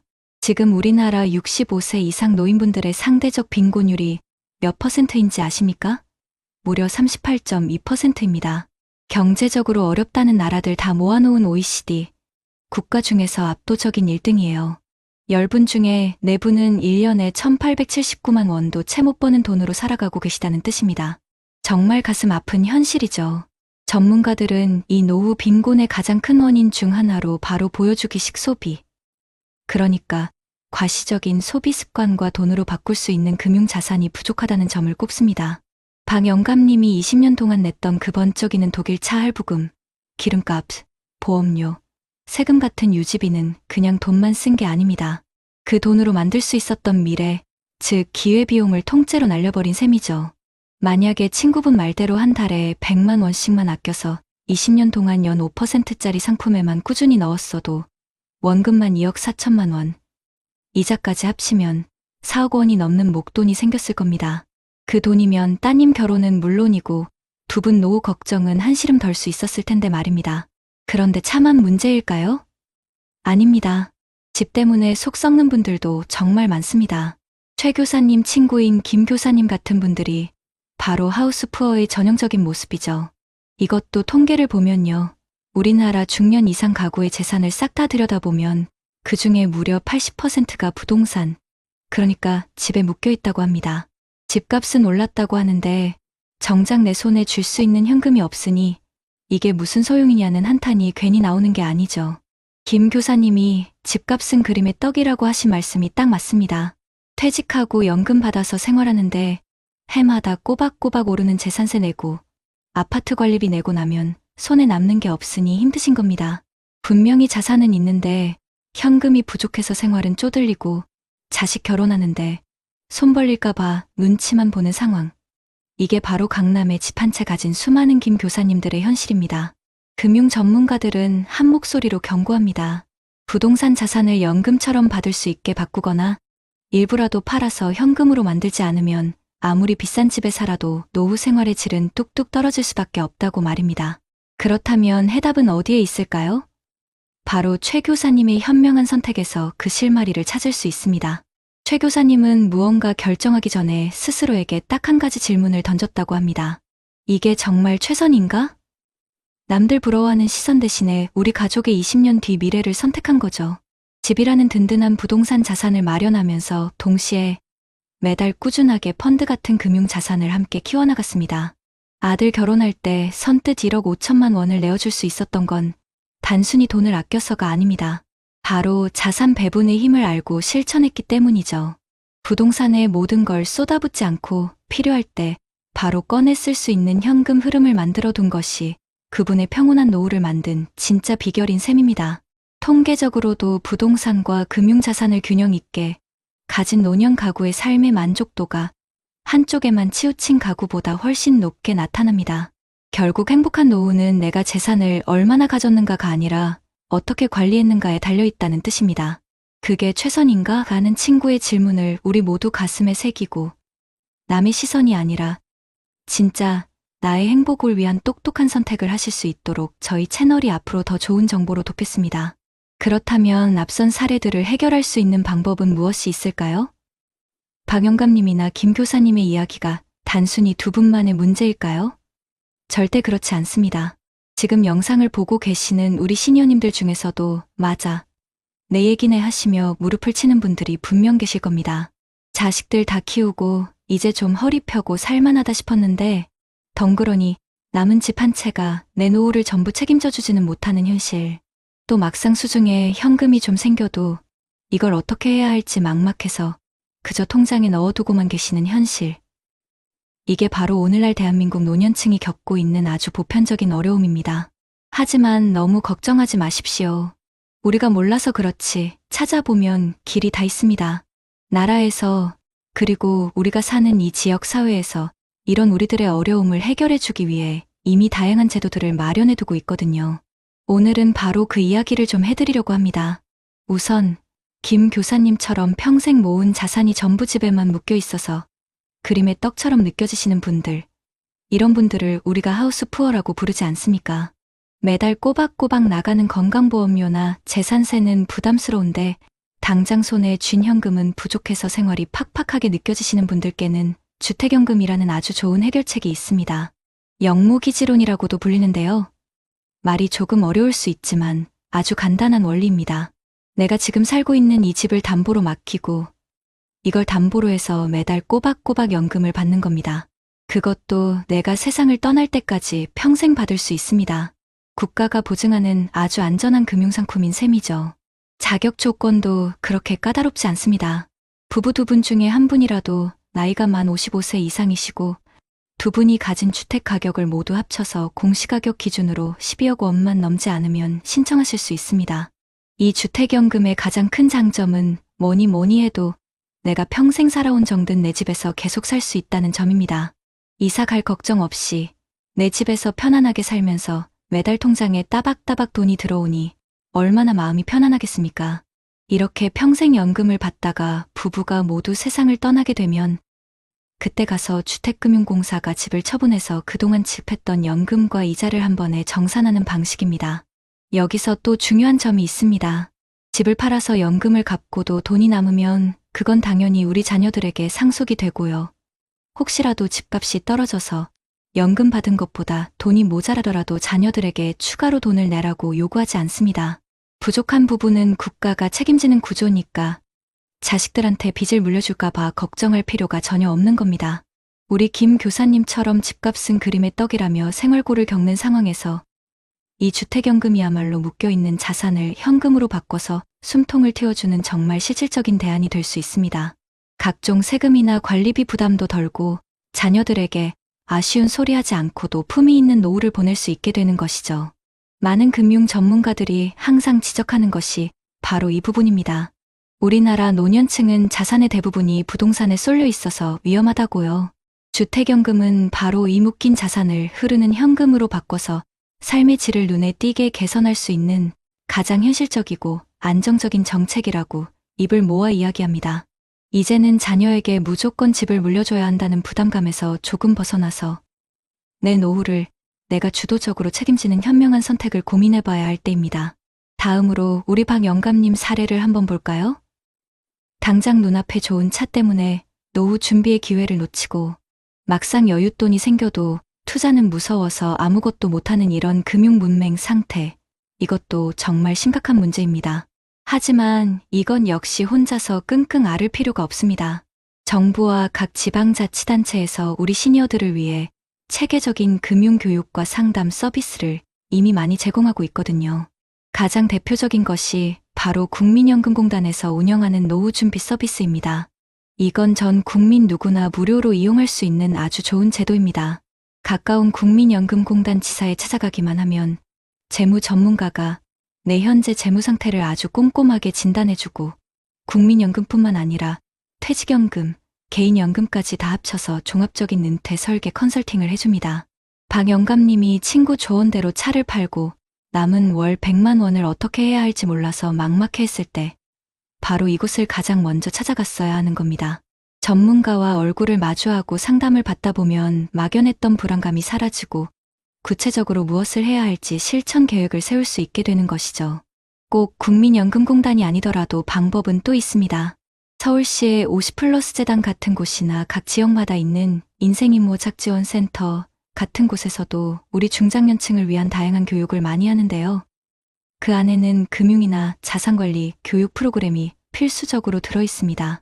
보이스피싱 예방법 같은 아주 기초적인 금융 상식부터 시작해서 은퇴 후에 새로운 일자리를 구하거나 창업할 때 필요한 자금 관리법, 그리고 안정적인 노후를 위해서 내 자산을 어떻게 나누어 관리해야 하는지 포트폴리오를 짜는 방법까지 아주 실질적인 내용들을 가르쳐 줍니다. 우리 동네 행정복지센터나 시청, 구청 홈페이지에만 들어가 봐도 이런 교육 과정 정보를 쉽게 찾아보실 수 있습니다. 자산관리 전문가들은 노후 준비의 첫걸음은 무작정 아끼고 절약하는 것이 아니라 현재 나의 재정 상태를 정확하게 아는 진단에서부터 시작된다고 강조합니다. 정부나 지자체에서 제공하는 이런 무료 상담 서비스야말로 내 돈 한 푼 안 들이고 전문가의 객관적인 진단과 처방을 받을 수 있는 최고의 기회 아니겠습니까? 작은 돈이라도 그냥 통장에 묵혀두는 것이 아니라 이 돈이 스스로 일하게 만드는 것, 즉 굴리는 것의 개념을 배우고 소액이라도 직접 투자를 해보면서 경험을 쌓는 것이 바로 금융 문맹에서 탈출하는 가장 확실한 방법입니다. 결국 박 영감님의 후회의 눈물이나 김 교사님의 답답한 한숨은 더 이상 두 군 개인만의 몫이 아닙니다. 국가가 마련해 둔 주택연금이라는 든든한 다리와 무료 금융교육이라는 친절한 안내자를 잘 활용하기만 한다면 우리 모두가 안정되고 품위 있는 노후를 맞이할 수 있습니다. 이제는 어떻게든 되겠지라는 막연한 마음은 잠시 내려놓으시고 조금 더 적극적으로 정부 정책의 문을 두드려보는 용기가 필요한 때입니다. 한평생 자식 위에 굽었던 허리, 거친 세월의 패인 손마디, 모든 것을 내어주고 빈 둥지만 남은 줄 알았는데 해 저무는 창가에 비친 내 모습이 오늘따라 유난히 서럽습니다. 우리 어머님, 아버님, 방금 영상에서 보신 박 영감님과 김 교사님의 이야기가 어찌 남의 일처럼 들리시던가요? 평생을 바쳐 마련한 집 한 채가 도리어 내 노후의 발목을 잡는 무거운 짐이 되어버린 김 교사님의 답답한 한숨, 그리고 쌈짓돈 조금 손에 쥐었지만 어디로 가야 할지 몰라 망망대해에 홀로 선 돛담배처럼 위태롭기만 했던 박 영감님의 후회의 눈물, 그 두 분의 모습에서 혹 우리의 오늘을, 우리의 내일을 보지는 않으셨는지요. 한 분은 평생의 자부심이었던 집이라는 성에 갇혀 오도 가도 못하는 신세가 되셨고, 다른 한 분은 얕은 지식과 두려움에 사로잡혀 기회라는 싹을 스스로 꺾어버리고 말았습니다. 이처럼 상반된 상황에 놓여 있었지만 두 분의 마음속 깊은 곳에는 똑같은 그림자가 드리워져 있었습니다. 바로 어떻게 살아야 할까에 대한 막막함과 누구에게도 짐이 되고 싶지 않다는 무거운 책임감이었지요. 하지만 어머님, 아버님, 저는 오늘 이 이야기를 절망이 아닌 희망으로 마무리하고 싶습니다. 김 교사님께서 주택연금이라는 든든한 다리를 건너 묶여있던 집의 가치를 매달 따스한 생활비로 돌려받으며 비로소 웃음을 되찾으셨듯 박 영감님께서 용기를 내어 무료 금융교육의 문을 두드리고 작은 돈부터 스스로 굴리는 법을 배우며 자신감을 얻으셨듯 우리에게도 길은 있습니다. 우리가 흘린 땀과 눈물로 쌓아 올린 이 소중한 삶의 마지막 장을 더 이상 불안과 후회로 채우지 않았으면 좋겠습니다. 국가가 마련해준 제도들은 결코 어렵고 복잡한 남의 이야기가 아닙니다. 그것은 바로 평생을 성실하게 살아온 우리 부모님들의 어깨를 가만히 다독여주기 위한 최소한의 예의이자 마지막 선물이니까요. 내가 평생을 바쳐 일군 이 집이 이제는 나를 위해 따스한 품을 내어주는 마지막 효도와도 같은 주택연금을 통해 든든한 버팀목이 되어줄 수 있습니다. 자식들에게 손 벌리지 않고도 정든 내 집에서 편안하게 살아가며 매달 꼬박꼬박 들어오는 연금으로 사고 싶었던 옷 한 벌, 드시고 싶었던 음식 하나 마음 편히 누리는 행복, 그것이 바로 우리가 마땅히 누려야 할 권리입니다. 평생 돈 무서운 줄만 알고 은행에 넣어두기만 했던 그 소중한 노후 자금이 나라에서 알려주는 친절한 금융교육이라는 나침반을 만나 잃어버렸던 길을 찾고 스스로 몸집을 불려나가는 기쁨을 맛볼 수도 있습니다. 더 이상 모른다는 두려움 뒤에 숨지 마십시오. 작은 용기 하나만 내면 내 피 같은 돈을 지키고 야무지게 불려나갈 지혜를 얻을 수 있습니다. 어머님, 아버님, 이제는 자식들 걱정은 조금 내려놓고 온전히 나 자신을 위한 현명하고 용감한 선택을 하실 때입니다. 지난 세월, 굽이굽이 참으로 고생 많으셨습니다. 거울 속에 비친 주름진 얼굴과 희끗희끗한 머리카락은 패배의 흔적이 아니라 한 시대를 온몸으로 살아내신 위대한 훈장입니다. 그 찬란한 훈장에 어울리는 존경받아 마땅한 노후를 스스로에게 선물하십시오. 오늘 저희가 알려드린 방법들이 그 길을 밝히는 작은 등불이 되기를 진심으로 소망합니다. 어머님, 아버님의 황혼이 쓸쓸한 해 질녘이 아니라 세상 가장 아름답고 찬란한 노을빛으로 물들기를 저희가 항상 곁에서 응원하겠습니다.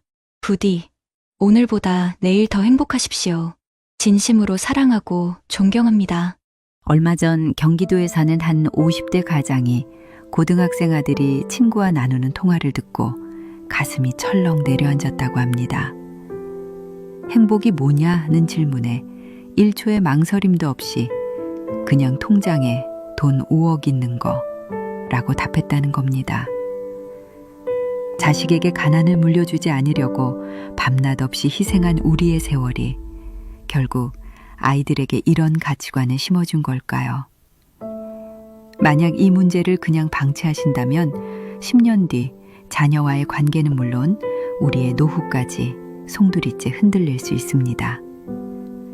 오늘 영상 끝까지 보시면 왜 우리 아이들이 돈에 집착하게 됐는지, 그리고 가장 중요한 우리의 노후를 어떻게 지켜야 하는지 그 해답을 얻게 되실 겁니다. 여러분은 혹시 자식의 전화 한 통에 세상을 다 가진 듯 기쁘다가도 무심한 말 한마디에 심장이 쿵 하고 내려앉는 경험을 해보신 적 있으신가요?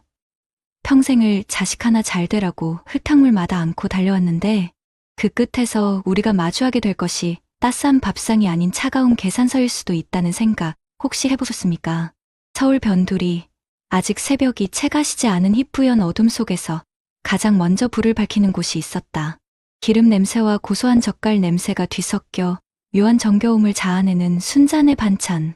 50개의 봄, 여름, 가을, 겨울이 간판 위에 켜켜이 쌓이는 동안 박순자 여사의 손은 나무 껍질처럼 거칠고 투박해졌다. 매일 새벽 시린 물에 손을 담가 나무를 묻히고 생선을 조리면서도 그녀의 얼굴엔 고단함 대신 희미한 자부심이 서려 있었다. 아이고, 순자 언니, 오늘따라 장사가 더 잘 되네. 옆집 과일가게 최 사장이 사과 한 알을 건네며 너스레를 떨었다. 순자 여사는 주름진 눈가에 웃음을 가득 담고 손사래를 쳤다. 무슨, 우리 아들 오늘 생일이라 겸사겸사 일찍 나왔지. 저녁에 갈비찜 해먹이려면 좋은 고기 미리 봐둬야 혀. 아따, 민호는 좋겠네. 펀드 매니저 아들 둔 덕에 언니도 이제 좀 쉬엄쉬엄하지. 쉬긴 뭘 쉬어.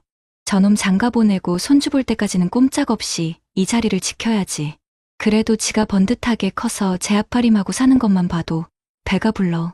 순자 여사에게 아들 민호는 세상의 전부였고 삶의 이유 그 자체였다. 남편이 일찍 세상을 뜨고 그녀는 여자의 몸으로 아들 하나 번듯하게 키우겠다는 일념 하나로 시장 바닥에 청춘을 묻었다. 자신의 옷 한 벌, 신발 한 켤레 사는 것은 사치였다.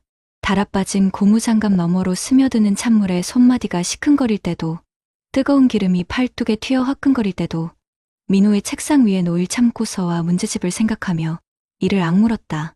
돈 없어서 서름당하는 일은 내 대에서 끝내자. 내 아들은 기죽지 않고 떵떵거리며 살게 해주자. 그것이 그녀의 유일한 기도이자 주문이었다. 그렇게 키운 아들은 과연 그녀의 자랑이 되었다. 명문대를 졸업해 여의도 증권가에서 잘나가는 펀드 매니저가 되었고 의사 며느리를 얻어 강남의 번듯한 아파트에 살았다. 1년에 고작 서너 번 얼굴 보기가 힘들었지만 순자 여사는 그것조차 아들의 성공이 가져다준 당연한 바쁨이라 여기며 스스로를 위로했다. 전화기 너머로 들려오는 아들의 무뚝뚝한 목소리에도 그래, 바쁜데 어미한테 신경 쓸 시간이 어디 있겠냐. 밥 잘 챙겨 먹고 운전 조심해라라며 먼저 전화를 끊어주는 것이 그녀가 아들에게 베풀 수 있는 마지막 배려라 생각했다. 그날 저녁 순자 여사의 작은 가게 딸린 골방은 아침부터 고소한 냄새로 진동했다. 새벽 시장에서 가장 좋은 갈빗대를 골라 정성껏 핏물을 빼고 손수 말린 표고버섯과 통통한 밤을 넣어 달짝지근하게 조려냈다. 아들이 좋아하는 잡채와 호박전까지 좁은 밥상 위는 임금님 수라상 부럽지 않게 그득하게 채워졌다. 약속한 7시가 조금 넘어 검은색 외제차 한 대가 좁은 골목길로 위태롭게 들어섰다. 어머니, 늦었습니다. 민호는 값비싼 양복 차림 그대로 현관에 들어섰다.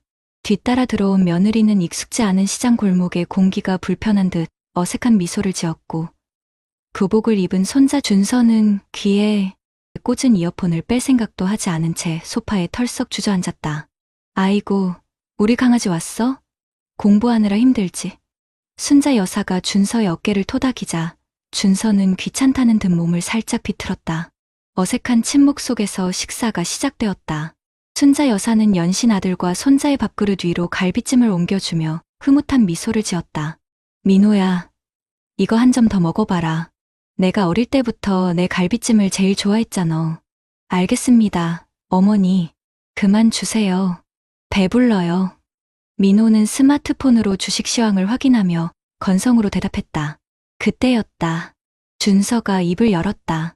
아빠, 근데 우리 여기 언제까지 있어야 돼? 나 학원 숙제도 많단 말이야. 며느리가 조용히 준서의 옆구리를 찔렀지만 준서는 아랑곳하지 않았다. 할머니 생신도 아니고 아빠 생일에 왜 굳이 여기까지 와서 일해야 하는지 모르겠네. 그냥 아빠 계좌로 50만 원 보내드리면 되는 거 아니야? 순간 밥상 위에 모든 공기가 얼어붙었다. 순자 여사의 얼굴에서 웃음기가 싹 가셨다. 민호는 그제야 스마트폰에서 눈을 떼고 아들을 나무랐다. 조준서, 무슨 말버릇이야.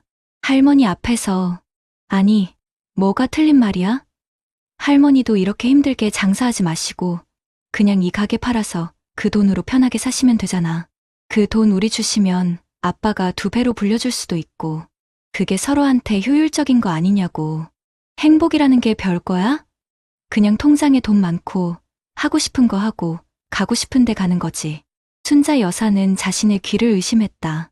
17살 손자의 입에서 나온 효율과 돈이라는 단어가 비수처럼 날아와 심장에 박혔다. 평생 돈에 쪼들리며 살아온 자신을 향한 모욕처럼 들렸다. 그녀가 더 충격을 받은 것은 아들 민호의 다음 행동이었다. 그는 아들을 호되게 꾸짖는 대신 곤란한 표정으로 순자 여사의 눈치를 살피며 나직하게 말했다. 조용히 못해? 그래도 할머니 성의가 있는데. 순자 여사의 온몸이 차갑게 식어내렸다. 새벽의 찬 공기, 끓는 기름, 저릿한 손목, 달아빠진 무릎. 아들을 위해 바친 그녀의 청춘과 인생이 고작 성이라는 두 글자로 전락하는 순간이었다. 평생 자식에게 가난을 물려주지 않으려 발버둥 쳤던 세월이 결국 돈이 행복의 전부라고 믿는 괴물을 키워낸 것인가. 순자 여사는 조용히 자리에서 일어나 안방으로 들어갔다. 그리고 잠시 후 낡아서 바래고 모서리가 다 달아빠진 괴짝 하나를 들고 나왔다. 덜컹. 괴짝이 밥상 위에 놓이자 뽀얀 먼지가 피어올랐다. 순자 여사는 떨리는 손으로 괴짝의 뚜껑을 열었다. 그 안에는 누렇게 변색된 낡은 통장 수십 회가 빼곡히 들어차 있었다. 1980년대부터 시작된, 이제는 사라진 은행의 이름이 찍힌 통장들이었다. 이게 다 뭡니까, 어머니? 민호가 의아한 표정으로 묻자 순자 여사는 가장 낡은 통장 하나를 집어들었다. 그녀의 목소리는 물기를 머금은 채가늘게 떨리고 있었다.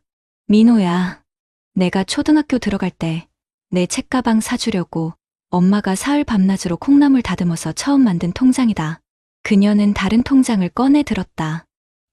이건 내가 중학교 때 농구화 사달라고 조를 때 남의 가게 김장 품앗이에서 만든 거고, 이건 내 대학 등록금 모으려고 내 위장병 약값 아껴가며 한 푼 두 푼 모았던 통장이야. 통장은 한 권 한 권 민호의 성장사이자 순자 여사의 희생이 역사였다. 통장 안에는 5,000원, 10,000원 같은 작은 숫자들과 함께 우리 아들 등록금, 아들 과외비라고 서툰 글씨로 적힌 메모가 희미하게 남아있었다. 순자 여사는 아들의 눈을 똑바로 쳐다보았다. 평생 아들 앞에서 굽어있던 그녀의 허리가 그 순간만큼은 꼿꼿했다. 눈물이 주름진 뺨을 타고 쉴 새 없이 흘러내렸다. 민호야, 이 통장들에는 단순히 돈만 들어있는 게 아니야. 너를 키우기 위해 굶었던 내 저녁밥이, 달아빠진 내 손마디가, 잠 못 자고 뜬 눈으로 지새운 내 젊음이 전부 여기 들어있다. 나는 너한테 가난을 물려주기 싫어서, 돈 때문에 기죽는 서름을 겪게 하기 싫어서, 그래서 평생을 이렇게 살았다. 그런데 그게 고작 돈이었니? 내게는, 그리고 내 손주에게는 이게 그냥 숫자에 불과했어? 순자 여사의 절규 섞인 물음이 좁은 방 안을 울렸다. 그것은 아들을 향한 원망이자 자기 자신을 향한 처절한 후회였다. 민호는 아무 말도 할 수 없었다. 낡은 통장들 위로 떨어지는 어머니의 눈물방울이 마치 용암처럼 뜨겁게 느껴졌다. 그는 단 한 번도 어머니의 삶을 숫자가 아닌 다른 것으로 생각해 본 적이 없었다. 어머니의 희생은 당연한 것이었고 그 희생의 결과물인 자신의 성공만이 중요했다. 어머니가 평생 지켜온 저 시장 가게는 그저 처분해야 할 낡은 부동산이었고 어머니의 고생은 빨리 청산해야 할 비효율적인 과거일 뿐이었다. 아들 준서의 말은 사실 지난 수년간 자신이 속으로만 생각해왔던 것을 그대로 내뱉은 것에 불과했다. 뭐니? 제가 그는 차마 잘못했다는 말을 꺼내지 못하고 고개를 떨궜다. 그의 눈에도 뜨거운 것이 차올랐다. 아내는 안절부절 못했고 철없던 손자 준서의 얼굴에도 당혹감과 미안함이 뒤섞인 복잡한 표정이 스쳐 지나갔다. 순자 여사는 더 이상 아무 말도 하지 않았다. 그저 낡은 통장들을 가만히 쓸어볼 뿐이었다. 그 손길에는 아들을 향한 애증과 자신의 삶에 대한 깊은 허망함이 함께 묻어 있었다. 그날 밤, 민호 가족이 돌아간 텅 빈 방에 홀로 남은 순자 여사는 차갑게 식어버린 갈비찜을 물끄러미 바라보았다. 평생을 바쳐 쌓아올린 탑이 한순간에 무너져 내린 것 같았다. 우리는 자식에게 더 많은 것을 물려주기 위해, 더 나은 삶을 살게 해주기 위해 앞만 보고 달려왔다.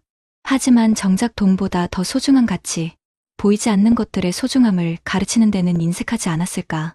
어쩌면 우리 아이들이 돈을 행복의 첫 번째 조건으로 꼽게 된 것은 돈을 벌기 위해 삶의 다른 모든 소중한 것들을 희생하는 우리 부모들의 뒷모습을 보고 자랐기 때문일지도 모른다.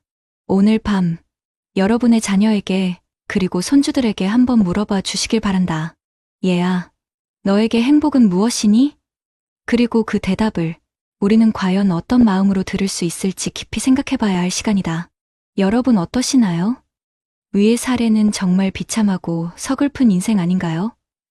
하지만 지금부터 소개해드리는 사례는 정반대의 선택으로 행복한 노후를 보내고 있는 분을 소개해드리겠습니다. 경기도 고양시의 한적한 아파트 단지. 겨울 햇살이 거실 깊숙이 스며드는 오후, 이정숙 여사는 나 화초에 물을 주며 잔잔한 클래식 음악을 듣고 있었다. 30여 년간 중학교 역사 교사로 교편을 잡았던 그녀의 얼굴에는 깐깐했던 교감 선생님 시절의 흔적 대신 여유와 평온함이 가득했다. 매달 어김없이 통장에 들어오는 320만 원의 공무원 연금은 그녀의 노후를 지탱하는 든든한 기둥이자 스스로의 삶을 오롯이 지켜낸 훈장이었다.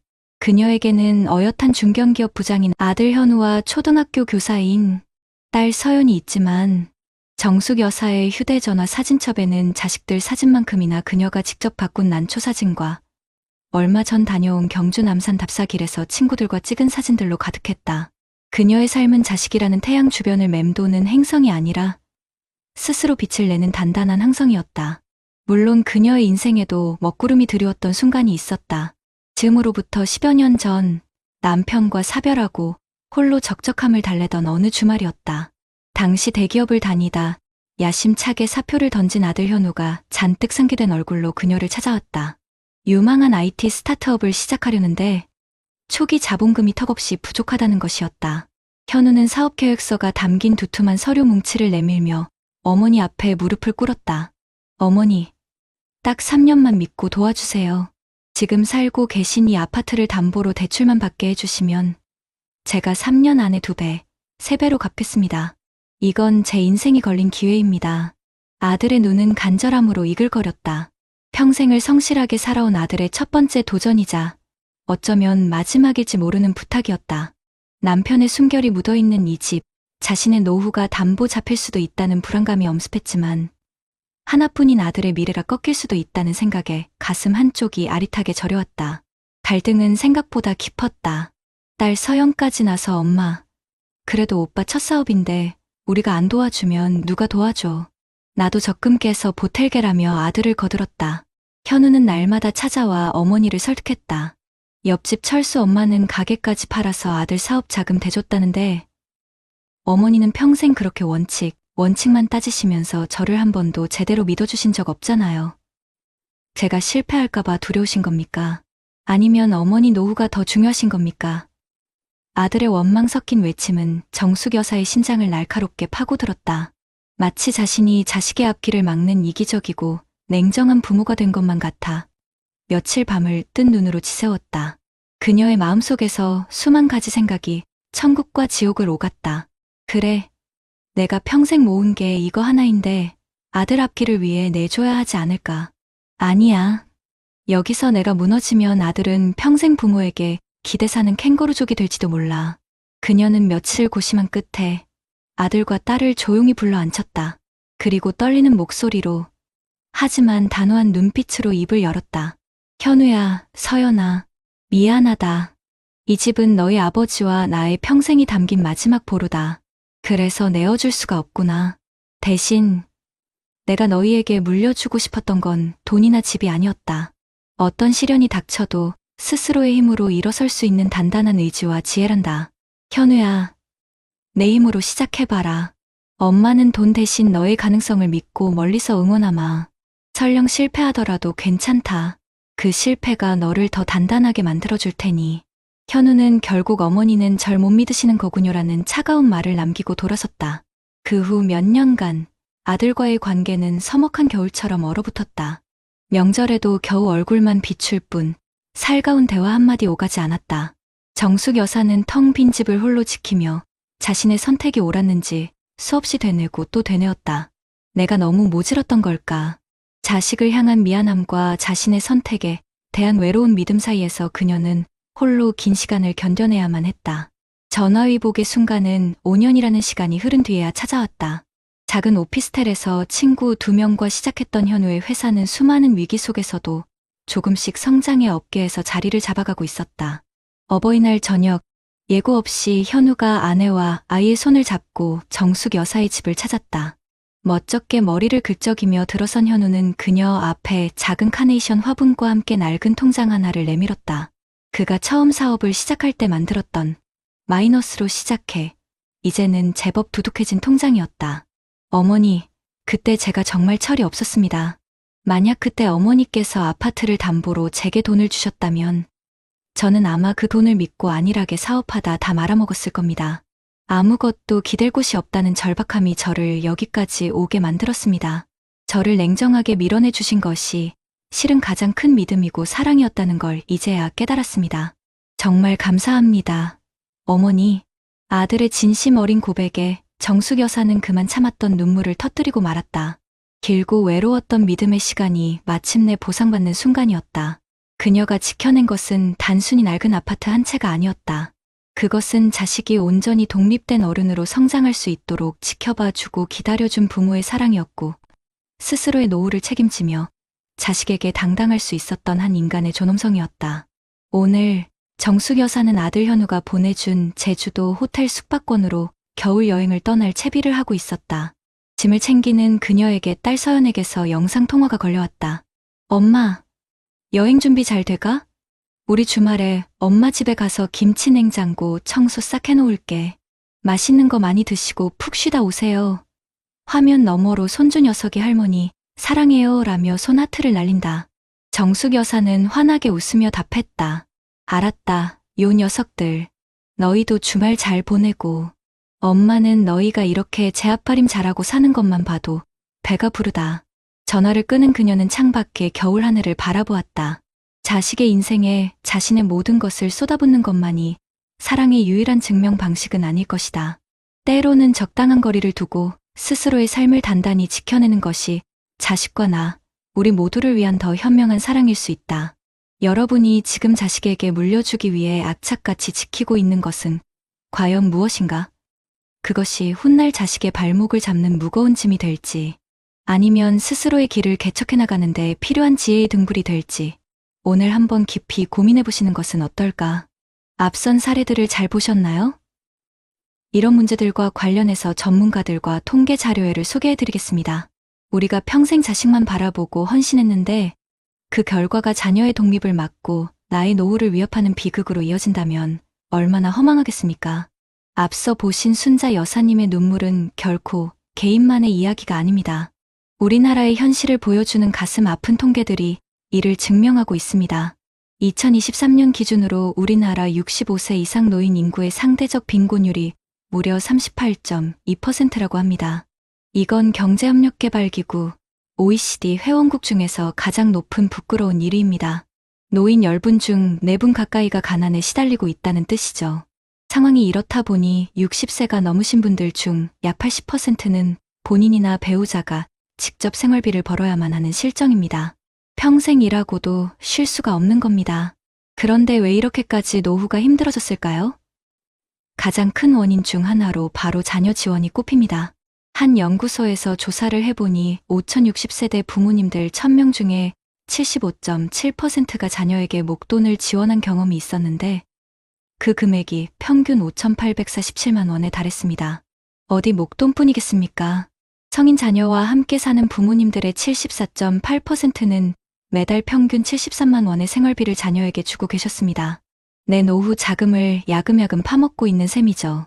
이게 바로 노후 파산으로 가는 지름길이라고 전문가들은 경고합니다. 요즘 캥거루족이라는 말 많이 들어보셨죠?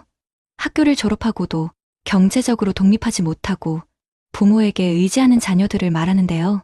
통계를 보면 19세에서 49세 사이에 결혼하지 않은 분들 중 64.1%가 부모님과 함께 살고 있고 따로 살아도 성인 자녀의 64.7%가 부모로부터 경제적 지원을 받은 경험이 있다고 합니다. 정말 심각한 수준이죠. 부모 마음이야 당장 자식이 힘드니까 도와주고 싶겠지만 장기적으로 보면 이게 자녀의 자립심을 꺾어버리고 결국 부모와 자식 모두를 불행하게 만드는 독이 될 수 있다는 겁니다. 그런데 더 무서운 사실이 있습니다. 우리가 이렇게 피땀 흘려 자식들을 지원하는 동안 우리 아이들은 행복을 어디서 찾고 있을까요? 최근 한 조사 결과를 보고 저는 정말 충격을 받았습니다. 우리나라 청소년들에게 행복하기 위해 가장 필요한 게 뭐냐고 물었더니 절반에 가까운 49.6%가 돈이라고 대답했습니다. 친구나 가족과의 좋은 관계를 꼽은 다른 나라 청소년들과는 너무나 다른 결과입니다. 다른 나라 청소년들은 돈이 필요하다고 답한 비율이 8.8%에 불과했습니다. 더 가슴 아픈 건 초등학생보다 중학생, 중학생보다 고등학생이 될수록 돈이 더 중요하다고 생각한다는 겁니다. 우리 사회의 치열한 경쟁과 물질 만능주의가 아이들을 그렇게 만들었고, 어쩌면 우리 부모 세대의 불안감이 아이들에게 그대로 대물림된 것일지도 모릅니다. 결국 돈이 없으면 불행하다는 생각이 아이들의 행복지수를 OECD, 국가 중 최하위 수준으로 떨어뜨린 겁니다. 그렇다면 우리는 어떻게 해야 할까요? 앞서 보신 이정숙 여사님의 지혜로운 선택에서 그의 답을 찾을 수 있습니다. 전문가들은 가장 먼저 부모가 자신의 노후 기본선부터 단단하게 지켜야 한다고 입을 모읍니다. 한 은퇴설계 전문가는 우리 자산을 3개의 구역으로 나눠 관리하라고 조언합니다. 첫 번째는 내 기본 생활비를 위한 레드존, 두 번째는 자녀 지원 등을 위한 옐로우존, 세 번째는 여유, 자금을 위한 그린존입니다. 여기서 가장 중요한 건 레드존이 완전히 확보되기 전에는 절대 옐로우존에 돈을 쓰면 안 된다는 겁니다. 자녀 지원은 내 노후가 보장된 후에 남은 자산의 일부로만 해야 한다는 거죠. 그것도 무작정 퍼주는 게 아니라 4년 총액 계약처럼 기간과 한도를 정해서 지원하고 그 과정에서 자녀가 스스로 돈의 가치와 책임감을 배우도록 해야 합니다.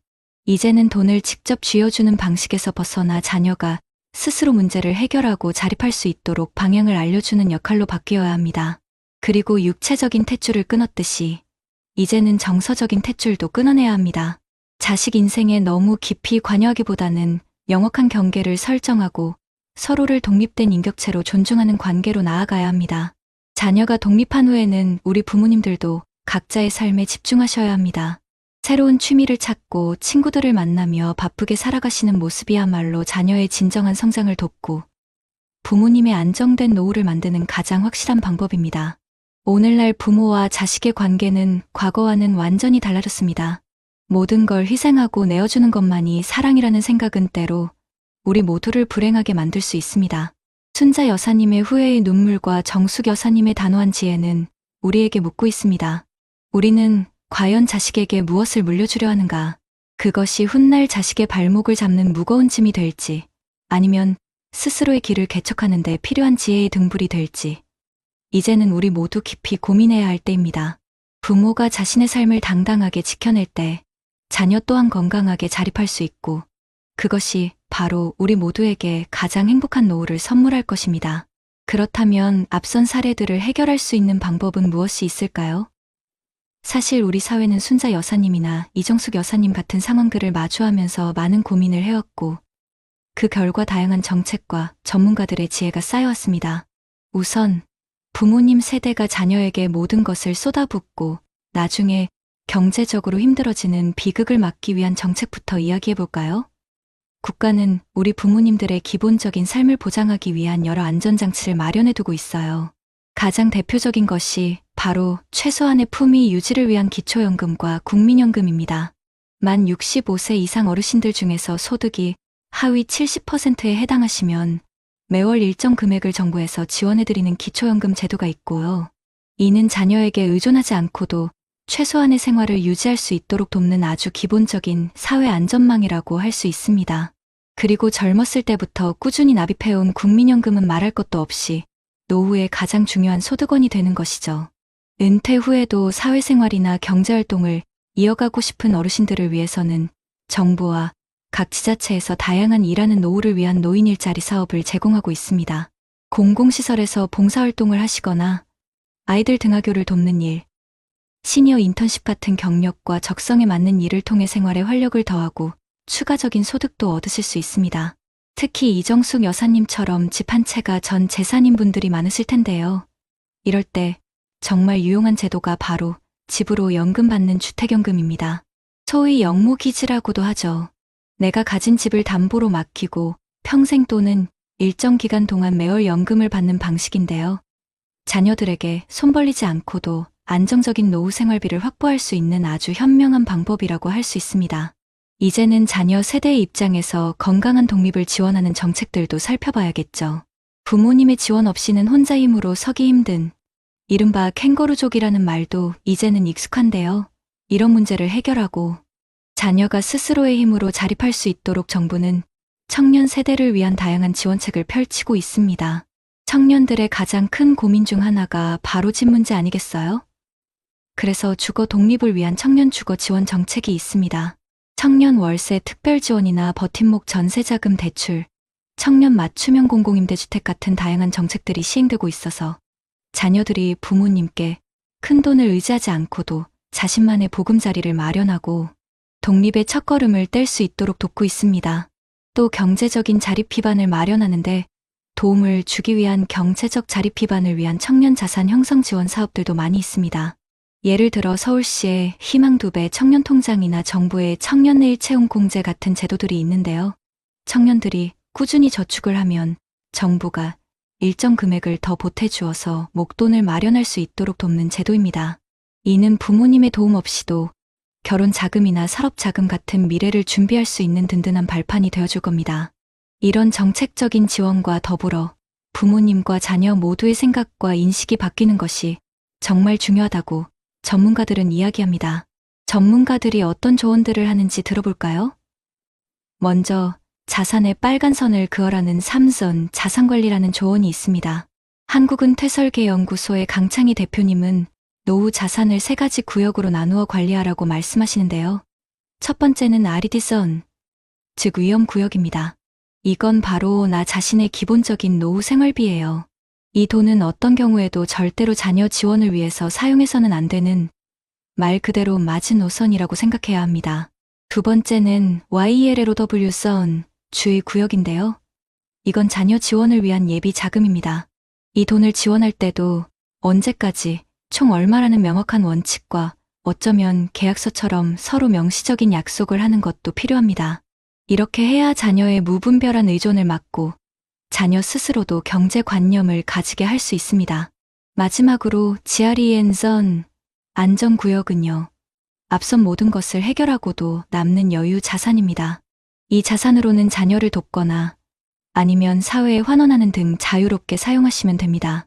이렇게 자산을 명확하게 구분해 놓으면 부모님께서도 마음 편하게 노후를 보낼 수 있고 자녀들도 책임감을 가질 수 있겠죠. 또 하나의 중요한 조언은 바로 정서적 탯줄을 끊어라는 것입니다. 이건 경계 설정의 중요성을 의미하는데요. 전문가들은 부모님이 자녀의 삶에 지나치게 개입하는 것을 경계해야 한다고 한 목소리로 말합니다. 자녀가 성인이 되면 경제적인 지원뿐만 아니라 정서적으로도 독립된 인격체로 존중하고 명확한 경계를 설정해야 합니다. 이는 자녀가 스스로의 삶을 책임지는 어른으로 성장하게 할 뿐만 아니라 부모님 역시 자녀 걱정에서 벗어나 자신의 삶에 온전히 집중할 수 있게 합니다. 순자 여사님의 가슴 아픈 이야기와 이정숙 여사님의 현명한 선택은 우리 사회에 정말 중요한 질문을 던져줍니다. 더 이상 부모님의 무조건적인 희생이 미덕이 아닌 시대입니다. 이제는 정부의 든든한 정책들을 디딤돌 삼아서 부모님은 스스로의 노후를 책임지시고 자녀들은 건강하게 자립할 수 있도록 지원해야 합니다. 이처럼 부모님과 자녀가 각자의 삶을 존중하면서 서로를 응원하는 건강한 거리, 그게야말로 우리 모두가 진정으로 행복해지는 길일 것입니다. 세월의 강물 흐르듯 부모의 사랑은 마르지 않는 샘물 같아 자녀에게 흘렀네. 허리 굽는 줄 모르고 오직 자식 위에 뜨거운 심장 바쳐 꽃 피웠건만 어느 날 문득 돌아보니 빈손에 찬바람만. 하지만 이제는 알리라. 사랑의 진정한 깊이, 자신을 잃지 않는 지혜로 다시 피어나 함께 걷는 길, 서로의 빛이 되어주는 아름다운 노을빛 인생을. 우리는 오늘 순자 여사님과 이정숙 여사님의 이야기를 통해 우리 시대 부모님과 자녀의 깊은 고민을 함께 들여다보았습니다. 자식에게 모든 것을 쏟아붓고도 쓸쓸함과 허탈감에 눈물 짓던 순자 여사님의 뒷모습은 우리의 가슴을 저미게 합니다. 자녀를 향한 한없는 사랑이 때로는 자신을 잃게 만들고 그 사랑이 오히려 자녀에게 무거운 짐이 될 수도 있다는 가슴 아픈 현실을 마주하게 했습니다. 부모님의 희생이 미덕처럼 여겨지던 시절, 그 아름다운 헌신이 결국은 스스로의 노후를 위태롭게 하는 비극으로 이어지는 모습에 많은 분들이 깊은 탄식을 내쉬셨을 것입니다. 하지만 동시에 우리는 또 다른 희망의 불꽃을 보았습니다.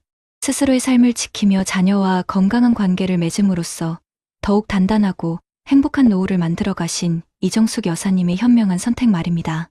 자녀를 향한 사랑의 크기는 순자 여사님과 다르지 않았지만 그 사랑을 표현하는 방식과 삶의 지혜가 전혀 다른 결과를 만들었습니다.